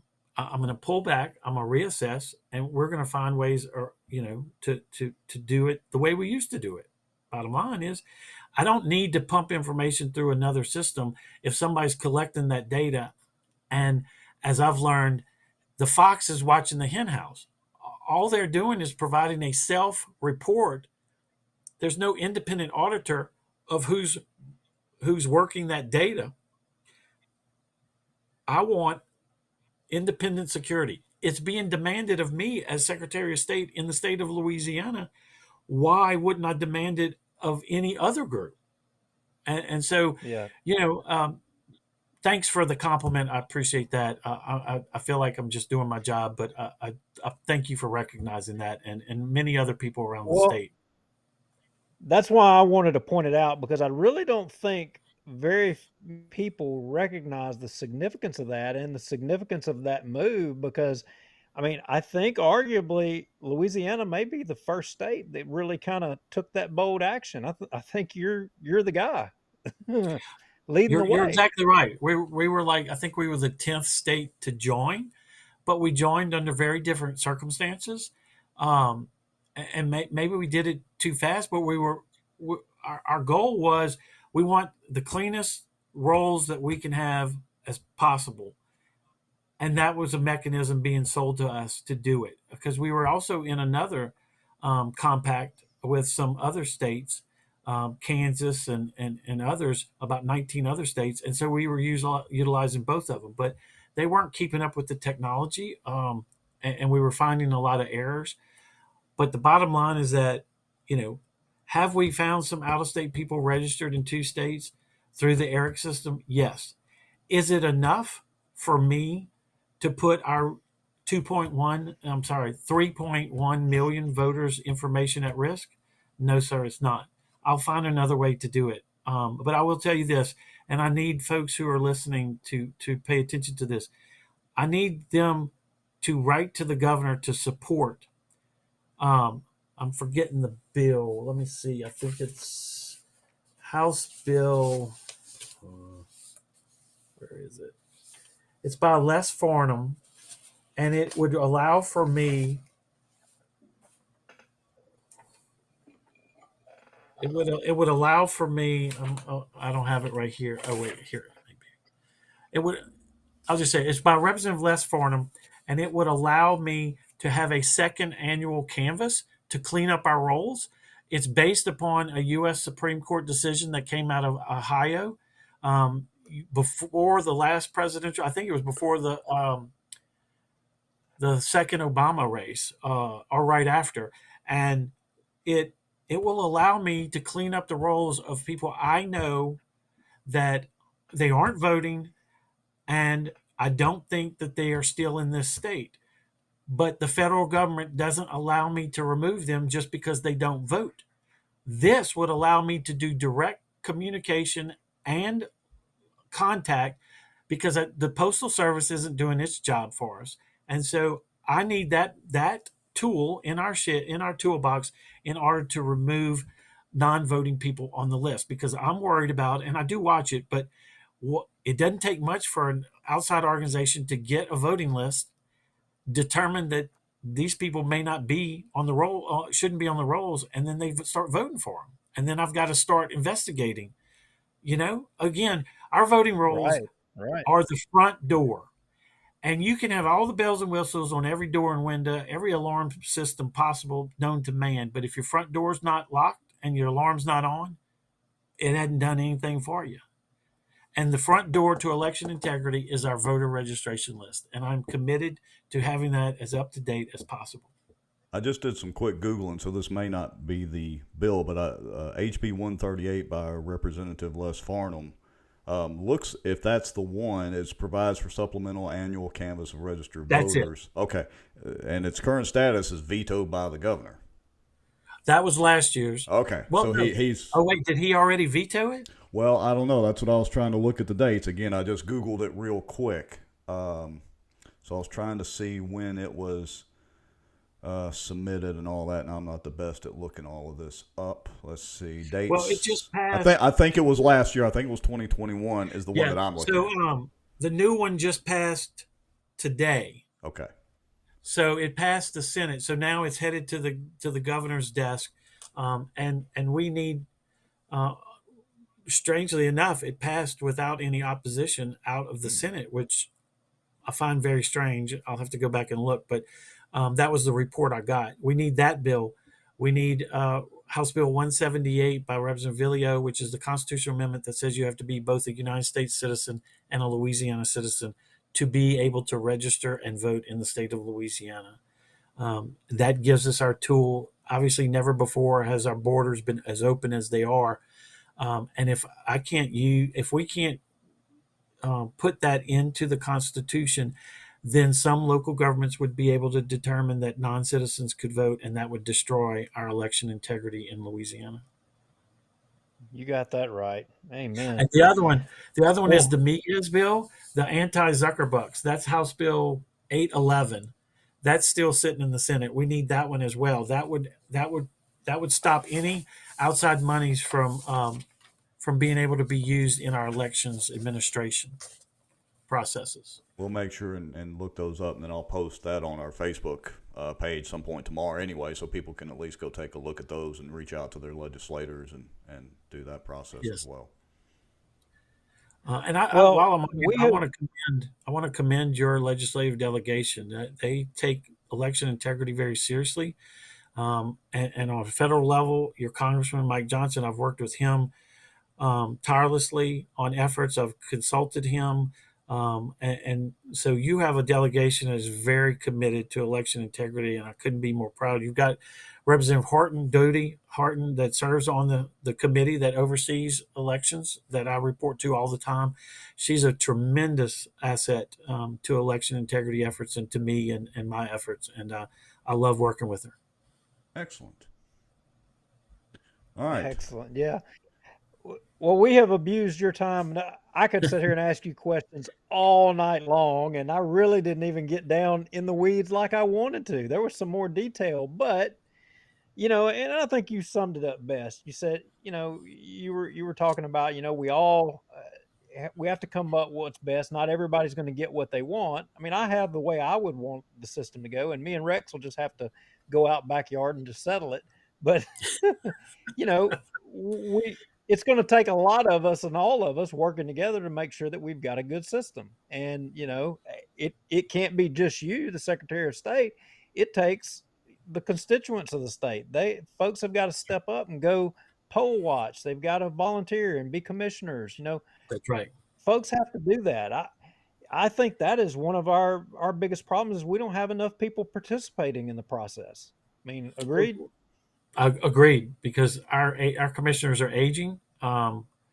They're older than they've ever been. And if young people don't start, and when I say young people, I mean our age and down, we've got to step up to the plate. It's a civic duty. And, Do you have to do it every single election? No. But as Rex knows, the pool is dwindling. Yes. And so I had to push for legislation to allow for commissioners in charge who work 2 polling locations to get an extra $50, so I can incentivize them to stick around and not wear them out, because we're running out of commissioners in charge. It's if people want change, as they say they do, and I have no reason not to believe that they do, then we all have to be part of the change, and we all have to do our part. And sometimes it's doing your civic duty. And I know, Rex, it's not easy being on the Parish Board of Election Supervisors, and serving in that capacity.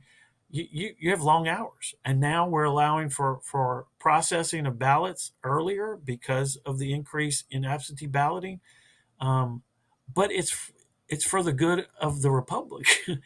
Yeah. And you learn a lot in that process, even if you just go and attend some of those meetings as a member of the public, some of those open meetings.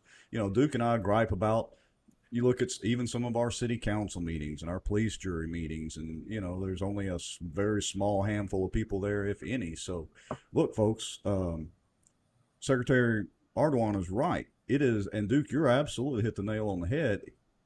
Everybody has to do their part, and that includes the average voting citizen being a part of the process, at least learning a little more about the process, on up into serving. So, yeah, it starts right there. I agree 100%. All right, Mr. Brown. Well, I guess the last message I would have is this. Whatever you see in other states, don't automatically believe that's what's happening in our state. It changes from state to state. In most states, the counties determine how they do things. The counties buy their own equipment. In Louisiana, we do it totally different. We're trying to all do the same thing at the same time. That's the way our laws are built, so that we can express to the voters and they can know the process wherever they live. It's the same one across parishes.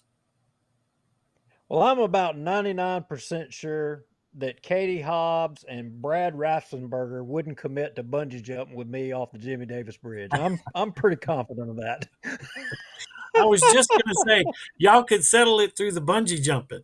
There you go. That's how we're going to settle this feud. You go first. Where's my knife? Yeah, thanks a lot. Oh, that's hilarious. All right. Well, I would just like to say, as we kind of wrap this up, Duke, unless you want to, carry on some more or whatever, we've actually done 3-hour shows before, just so you know. But oh, wow. I don't think we're going to attempt that with you tonight. I'm going to beg off. Yeah, right. But I would just like to say I appreciate you, of course, coming on the show and spending your time and, explaining some of these things and listening to suggestions.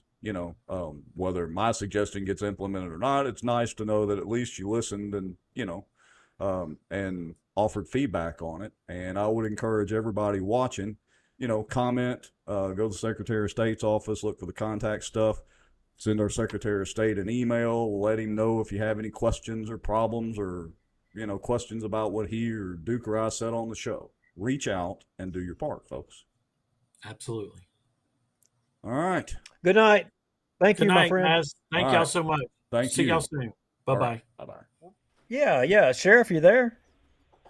Yes, sir. Okay. I didn't hear you the first time. Well, look, a lot of folks, Sheriff, I know you probably have gotten the calls and have had a lot of people asking you a lot of questions as well, but a lot of folks are talking about, the most recent school shooting that took place down in Uvalde, Texas. And, folks are just kind of wondering about our school, safety and is Bossier prepared? How do we stand in Bossier? Yeah, well, let me just start by saying I just saw an interview earlier with an actual teacher that was in the classroom where the 11 kids were killed. And I mean, it's just gut wrenching. It's just horrible. You just can't imagine. He was the only one that survived out of that whole ordeal in that classroom. We've got a people problem. Everybody wants to go blaming guns and jumping on law enforcement. That's a low hanging fruit. That's the easiest ones to criticize. But, we got way more problems than that. If you look at some of these kids today, and I'm not knocking single parents that do the best they can, but I'm just looking at this particular school shooter. No dad in the picture. Apparently, he was drugged back and forth between a drug mom and a grandparents. He was bullied. Spent countless hours on these wild, crazy, gory, bloody video games. It's coming out now. I think he was a pretty good pot smoker. All those things going against him. And of course, in the old days, we had prayer in school. There were Boy Scouts, YMCA clubs, things that, men could teach and instruct young men or boys how to become men. Now all that's out the window. We can't, goodness sakes, do that anymore. And then when something like this happens, we're stunned. We're just shocked. Where did he get all these ideas? I mean, what do you think's going to happen? I mean, how do you expect a kid to be? Now we don't even know if he's a boy or a girl. And I mean, these kids are confused. They have no adult, a responsible adult in a lot of cases, to guide them, to teach them, to tell them anything. And then we're stunned when this happens. I don't know. It's obviously a tragic thing. But in Bossier Parish, let me just say, we've got 46 certified SROs. They conduct 80 hours of training every year. I did write down a quote out of our training manual there that lethal confrontations are the ultimate test of training. You can train and simulate and do the best you can to the real live situation, but until those bullets go to zinging, you really don't know how you're going to react. And so, we train. I think we're as prepared as you can possibly be. I did receive a few emails this week or last week about how everything has failed and nothing's changed. And I disagree. I submit we've never had a school shooting in Bossier Parish. I'm not saying that we can't, but, we arrested an 11-year-old this week. Made the comment he was going to bring a gun to school and shoot everybody. And so over the years, we've arrested dozens. Whether they would have ultimately carried it out and brought a gun to school and killed somebody, I don't know. But the SRO was there to stop it before it ever happened. And so I understand people's frustration. It's scary. But I do think the programs that we have in place so far have done 100% of a good job. The old saying that the bad guy only has to be right once, and law enforcement has to be right every single day.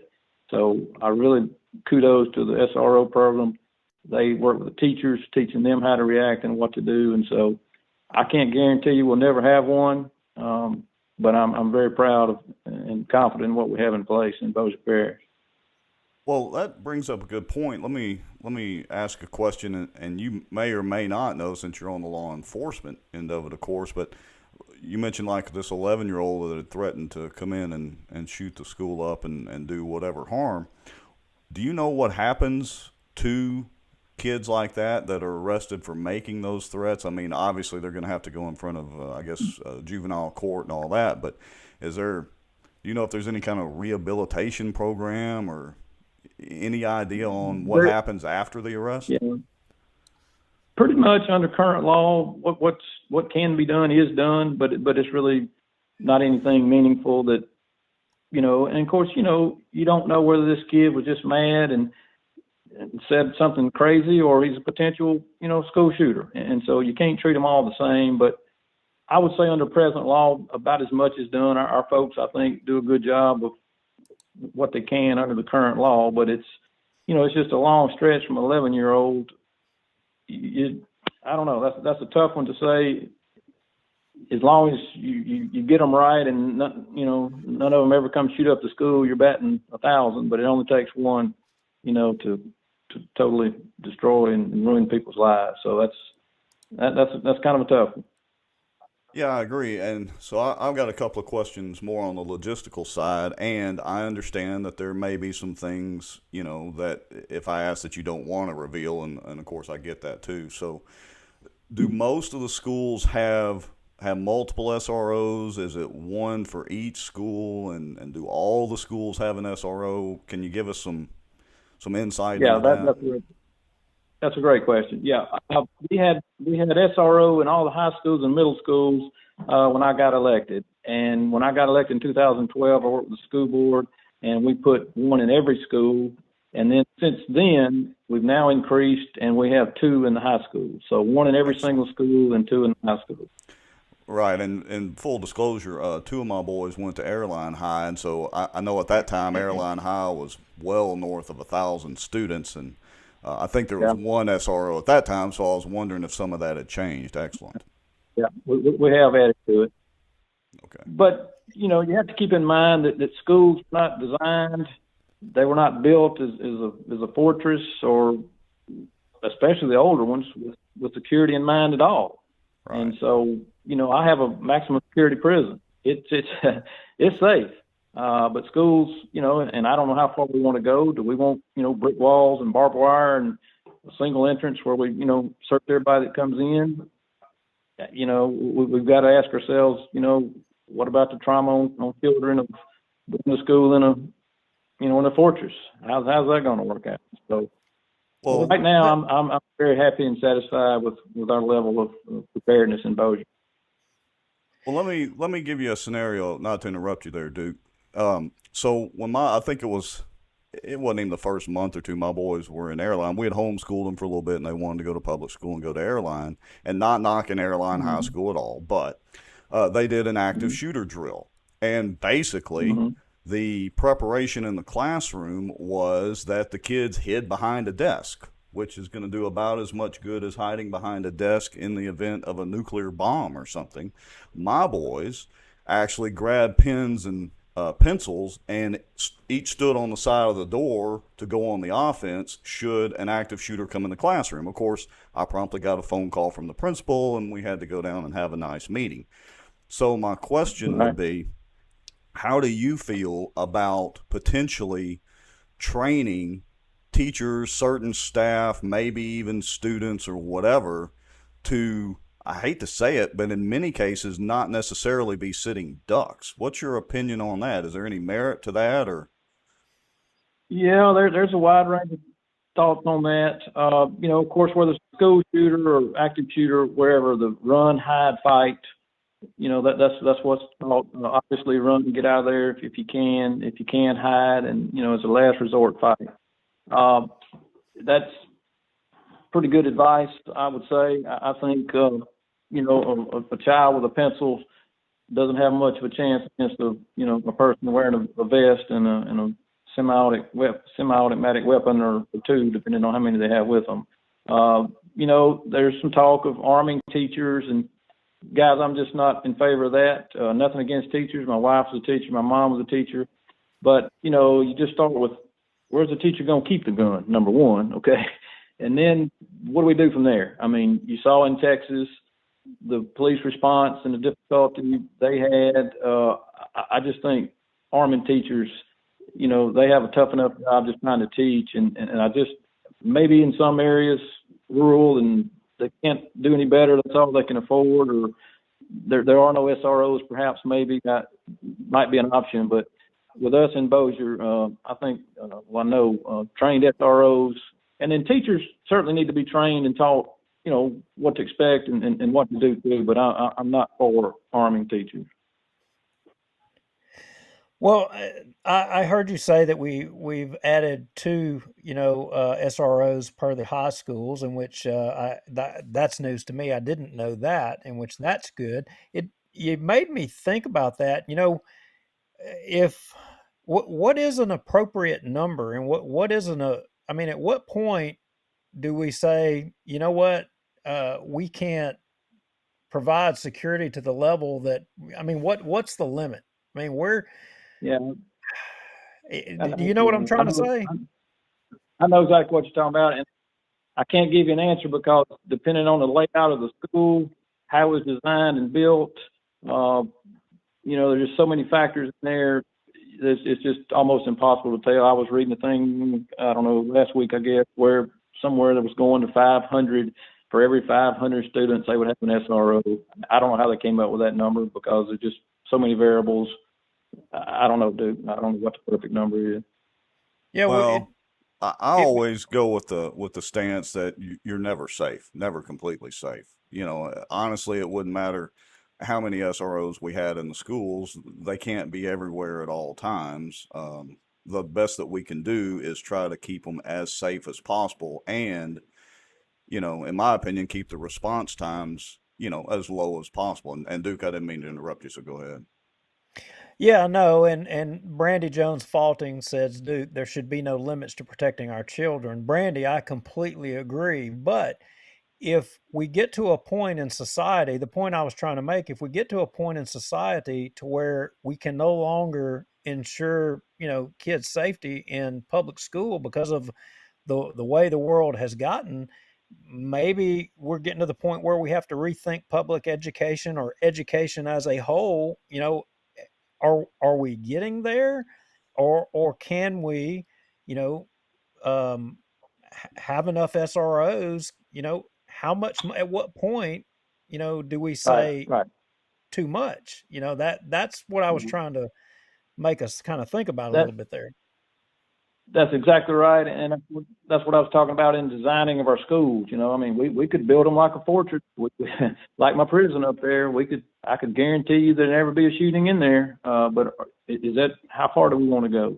And not only fortifying the actual building, but kids have to get to school somehow. Their school buses, their playgrounds, their football games. It's a difficult task when someone's determined to do evil. Well, I've got a question real quick, so I'm going to kind of move us into maybe a slightly controversial area. So I know, several of the SROs and several of our good sheriff's deputies around here. So I have an idea how I think that our sheriff's department would act, but there's been a lot of talk about the Supreme Court rulings and the district court rulings and all that about the no duty to protect. That law enforcement is under no legal obligation to actually protect anybody. So, is there a policy with the Bossier Sheriff's Department and specifically, obviously, with the SROs about, hey, I hate to, because every situation's different, and we also need to protect the sheriff's deputies as well. But, we've all heard the stand down order in Texas, and temporarily Right. that costs time. Does Bossier have a policy on that, or what's the deal? Yes, going all the way back to Columbine, strategy has changed, and it's a locate and engage. Locate the bad guy, engage him, take him out if you can. But that SRO doesn't do himself or finding officers any good, if he just charges blindly into a blazing idiot at the other end of the hall with a rifle. I mean, he hadn't accomplished anything. And so I think we have to distinguish here between, charging a man with a rifle shooting down a hall that you're in that tunnel walking toward him, that's a fool. But locate and engage. That's our stance. If all possible, take him out. But that's without going into too much more detail, the plan. But that's the plan here in Bossier. Yeah, go ahead, Duke. Yeah, it sounds like, in which we kind of, and I know a lot of folks have reviewed kind of the training in Texas, and that Uvalde had gotten. Would assume that Bossier's training, kind of mirrors that, which draws into question, there's radio, radio communications that day. Yep. Where I'm assuming he was the incident commander. It contradicts the decision making of the incident commander on that day. And I'm wondering, if you had an incident like this in Bossier, are all of our SROs, the theory changed, like you begin to say, after Columbine, that, immediate interdiction as soon as possible was the new way to go after Columbine. And is that emphasized in our training in Bossier? Yes, sir. That's exactly what we learned. Mm-hmm. Yeah. So I just wanted to, because I think, maybe what we'll end up learning in Uvalde is that the incident commander maybe pulled the reins back on a lot of the officers and, practicing that. And, would that or could that happen in Bossier? And hopefully not. And it sounds like, according to you, that we're trained here in Bossier to immediately interdict. That's correct. And I don't want to second guess or Monday morning quarterback over there because I certainly don't know all the facts, but I suspect, and I'm hearing little snippets now, that communication, perhaps the radios, didn't work properly inside the building. Whether or not the incident commander got the 911 text or not, I don't know. I mean, there are a lot of things, obviously in the chaotic situation that, now 2 weeks later, everybody has perfect hindsight. But our policy here in Bossier is to locate and engage. So let's circle back around and we'll get off the armchair quarterbacking and trying to predict the future type deal for a few minutes. So you mentioned earlier that, now at the high schools there were 2 SROs. How does that work, or what kind of partnership, or how does that work between the sheriff's office or sheriff's department and the school board? I know back in, I think it was 2016, 2017, you had come to the Bossier Republican Committee meeting and had discussed the costs associated with that. One of the school board members had been there. So can you kind of give us some insight on how that works and what the cost is? Sure. Great questions. Yes. The school board and I partnered up. We provide all the manpower, the training, the equipment and everything like that. And then the school board reimburses us for that cost. So the school board really has stepped up. My hat's off to them. School security is a top priority to them. And we've been focused on SROs, but without giving away too much information, there are other things in place that the school board has spent a lot of money on in relation to security, and y'all can read between the lines there. But it's not just SROs, that's part of the plan, but they also in building design and cameras, and just there are lots of things that they're doing. They're a great partner in this, and they take it very, very seriously. Excellent. Thank you. Yeah, because the one lady had made the comment, and Duke, I've lost the name right there. But anyway, she said, it's basically we got to do whatever we can. But then at some point, if you put 50 deputies per school, which is not really realistic, but if you were to do that, there's a cost associated with that, and that would start to get pretty expensive on the taxpayers. And so you'd have people that would gripe about that. So, yeah. Well, that's right. Sheriff, now I've known you, since I was a kid. We're talking about there's quite a bit of water passed under the bridge. I know you, but I gotta tell you this. As a whole, a lot of folks feel like the country, and I'm just going to say it point blank, that the country's going to hell in a handbag. And I'll tell you point blank, I have no faith in Washington D.C. anymore. Zero. I've got none. And in my mind, I think things are going the wrong direction, and that at some point things are going to come to a head. And I don't have a lot of confidence in a lot of our governmental bodies, but I have to believe that our sheriffs are going to be the elected officials or folks that will, at the end of the day, stand up for the Constitution. But I got to tell you, I have reservations of a lot of sheriffs across the state of Louisiana. And I'm just wondering if you could talk just a little bit, because when it has come historically to gun legislation across the state of Louisiana, and specifically like constitutional carry, not all of our sheriffs in the state have been, let's just say, on board with that. And I know I'm not wanting to put you in a box here, but if you could kind of talk about what your thoughts are a little bit on, sheriffs as a whole, their role, in government, and, are sheriffs still the people, that the public is going to be able to count on when things get tough? Yeah, well, they should be, dude. Yeah, the Constitution recognizes the sheriff as the chief criminal person in the parish, and so that's a big responsibility. I was for Danny McCormick's bill last year and this year on the constitutional carry. I argued in front of the MSA for 2 years and was at least able to take them from a not in favor of to at least a neutral stance on it. And of course, No, I know y'all follow it, and eventually they tacked on the arming teachers are doing something that they knew would kill the bill, and so it fell flat again for this year. But you're right, and sheriffs need to step up. I think they're in the best position to do the most good for the most people.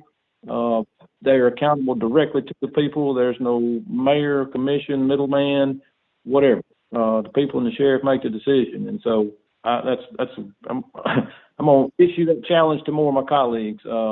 Sometimes we all get a little short-sighted on some things and don't see the whole picture, but sheriffs really need to take a big look at what's going on and step up.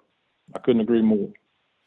Yeah, I'm glad to hear that, because I know back in the 2015, 2016, 2017 time frame, the Sheriff's Association, fought against the constitutional carry. So I'm glad to see that they're at least on and that you fought for it, that they're at least on a neutral stance with that at this point, as opposed to the police chiefs. The last 2 years we've at least been neutral. Yes. Okay. Well, good. Glad to hear that. So. And I'll tell you, most of the sheriffs that have heartburn with it are really in the communities where they have a lot of gun violence, gangs. But I just can't follow their logic that the average law-abiding citizen would have to have a permit to carry. And I'm trying, you can open carry. You right. You can carry 10 around your belt, or all you can tote, as long as they're visible. And so I just don't get it. But anyway, that's where we are on that.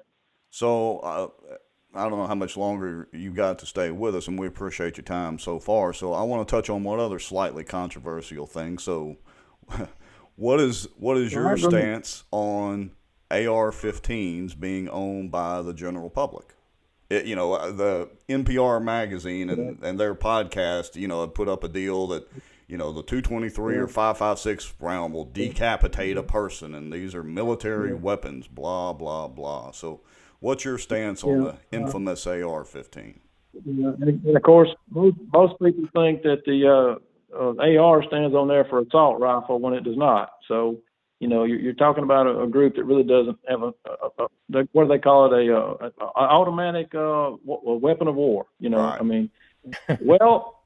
I don't know. I've got some of all of them. I'll tell you this: I'd rather be shot with a 223 than I had this 270 or this 308 I have over here. So, I don't know if doing away or limiting one particular style is going to do any good or not. I just, I think it's a lot of feel-good stuff. Say we're doing something, but I don't think it's going to fix our problem. All right, Duke, you got any more questions for our good sheriff? Well, I expected to see a lot of questions in the comments from folks watching the show. I see us at about 70 something, and I don't know. I think I've had all the questions answered that I wanted to hear, specifically on the, school safety. But I'm not seeing a lot of questions from folks watching the show. I think the sheriff has answered all their questions too, maybe. Well, and I got to say, and Sheriff, I don't know, you may or may not be actually watching, so you might not see the comments, but apparently the Bossier Parish Sheriff's Office has a pretty good fan club out there because everybody's commenting how much they like our sheriff's office and all the deputies and everybody. So, I'm not watching, but I appreciate that because, as I said a while ago, I work for the people. There's no middleman, no council, no commission, no anything, and I know the people of Bossier. I know what they want, and as long as I'm here, that's where we're going to do business. Perfect. All right, so we do have one question. So let me kind of do a little bit of a left or maybe right turn a little bit. But Dee Dee White Clark says in the comments, she says, "What about red flag laws if instituted?" And I think she's referring to those where they can take your guns away without going through the court system and all that. What's your stance or position on that? Yeah, actually, there's already state law that allows us on the scene. We realize this is a ticking time bomb. If we leave here and leave this person with a gun, we'll be back with a death. And so, under state law, we are authorized or can seize a person's gun, and then we have to get to a judge within a certain amount of time. And the judge has to review it and so forth and so on. So that's already in place. You know, beyond that, I don't know why the federal government needs to do that. I think we're on the scene. We make a better determination than somebody in office somewhere else later on. And so I think if used properly, it is a tool. I do. Well, good answer. You know, there's something in the Constitution. I forget which one, which amendment it is. Something about, you know, whatever's not in this is reserved for the states anyway. So maybe we ought to just stick to the Constitution, and we'd all be pretty good. I think the locals do a good job of determining that. Like I say, we don't use it very often, but there are certain times that, you know, it's really not enough to arrest anybody. But we know if we leave there, we'll be back that night because somebody's going to get killed. And so there are rare occasions. Like I said, there's a process. You have to get to the judge within so many hours, and they review it. And, you know, it's a process that we can't just go out and say, well, we're going to keep you going forever. You know, that's not the way it works. Folks, if y'all got any more questions, put them in the comments now. Duke and I mean, there's a ton we could talk about with the sheriff, but for this evening and kind of the, you know, the subject that we were trying to focus on, we're pretty much at a standstill. So, Julian, do you have anything that you want to mention or promote that the sheriff's department's active in or needs the public's help on or anything like that? It seems like we've had a rash of these sex offenders and all this kind of stuff going on. I mean, I hate to segue into that, but you bring that up, and I'll answer because I've had other sheriffs, frankly, to ask me that question about, man, y'all have so many of those. Well, what's going on? I said, we work them. Okay, our people take them seriously. A lot of these are years ago. They're complicated. There's a lot of technical stuff. A lot of times with cell phones and forensics. I mean, it's a long, tedious process. The cases are old, so it takes a lot of time and a lot of work. And so Bossier's we don't have any more sexually deviant people than anybody else. It's just that when we get a complaint, it's much to arrest the person that did it, is to clear the person that's accused of it if they didn't do it. I tell my people all the time, you know, I can't think of anything any worse than a child being molested or abused. But the second worst thing I guess could happen is an innocent person being accused of that. And so that's a very obviously delicate matter. And so it takes a lot of hard work, and we're going to continue to investigate those. All right, well, last question from me anyway, and this is coming from Miss Carol Lowry, Duke's better half. She says, how is recruiting going for the sheriff's office? Do y'all need more deputies? Are you still recruiting? How's that going? That's perfect timing. I'll use that for my last line. If you've seen any of our units lately, you see a little sticker on the back that says now hiring. And so that ought to be a clue as to how we're doing. We need good people. Absolutely we do. It's not just us and not even just law enforcement. I know a lot of folks are needing good workers, but the Bossier Sheriff's Office, we're looking for good people. Give us a call. We'd love for you to come sit down and see what we're about, to test and maybe see if law enforcement, but not just law enforcement. You know, we have accountants and computer people and, you know, just about any profession out there. We have probably a room or spot for somebody like that. So yes, we do need help there. If you know of, or you know of anyone, relative or good friends that might be interested, please give us a call. Sounds like a plan. We'll make sure and, you know, post the Sheriff's Department phone numbers and all that on our Facebook page as well, and put up a little message about the recruitment as well. And, you know, hopefully somebody will see it and maybe they'll decide to try out to be a sheriff's deputy. I hope so. We desperately need good people. All right, Duke, anything else? Well, no, sir. Well, Sheriff Whittington, we appreciate your time and, you know, on target as usual. Thank you, sir. Well, I appreciate y'all helping me get this word out, and I know people are upset. I've answered several emails. It's emotional, it's heart-wrenching, gut-wrenching, but, you know, I can't guarantee it'll never happen, but I feel confident in our current setup. I really do. We've got a lot of confidence in you and the Sheriff's Department as well, and God forbid that type of situation ever happens. I'm quite sure, and Duke, I know you are too, and most of the people watching, that you guys will be on top of it to try to mitigate what's going on. So that's right. Thank you, man. All right, thank you. Thank you, sir. This Bossier Watch live broadcast is brought to you by David B. Womack for all your contracting and construction needs. The Outdoor News, fishing and outdoors for our area. Acadiana Mortgage, over 23 years in the mortgage business. Pelican Training and Consulting is an IWTP customized training provider with over 25 years of success to show for it. Call them for a free consultation today. Pelican Training and Consulting matches employers with 50-plus employees with training dollars. Smarter Geek, making technology easier. And the many supporters, donations, and folks sharing information and watching out for Bossier. Now, grab your popcorn and a drink. Here we go.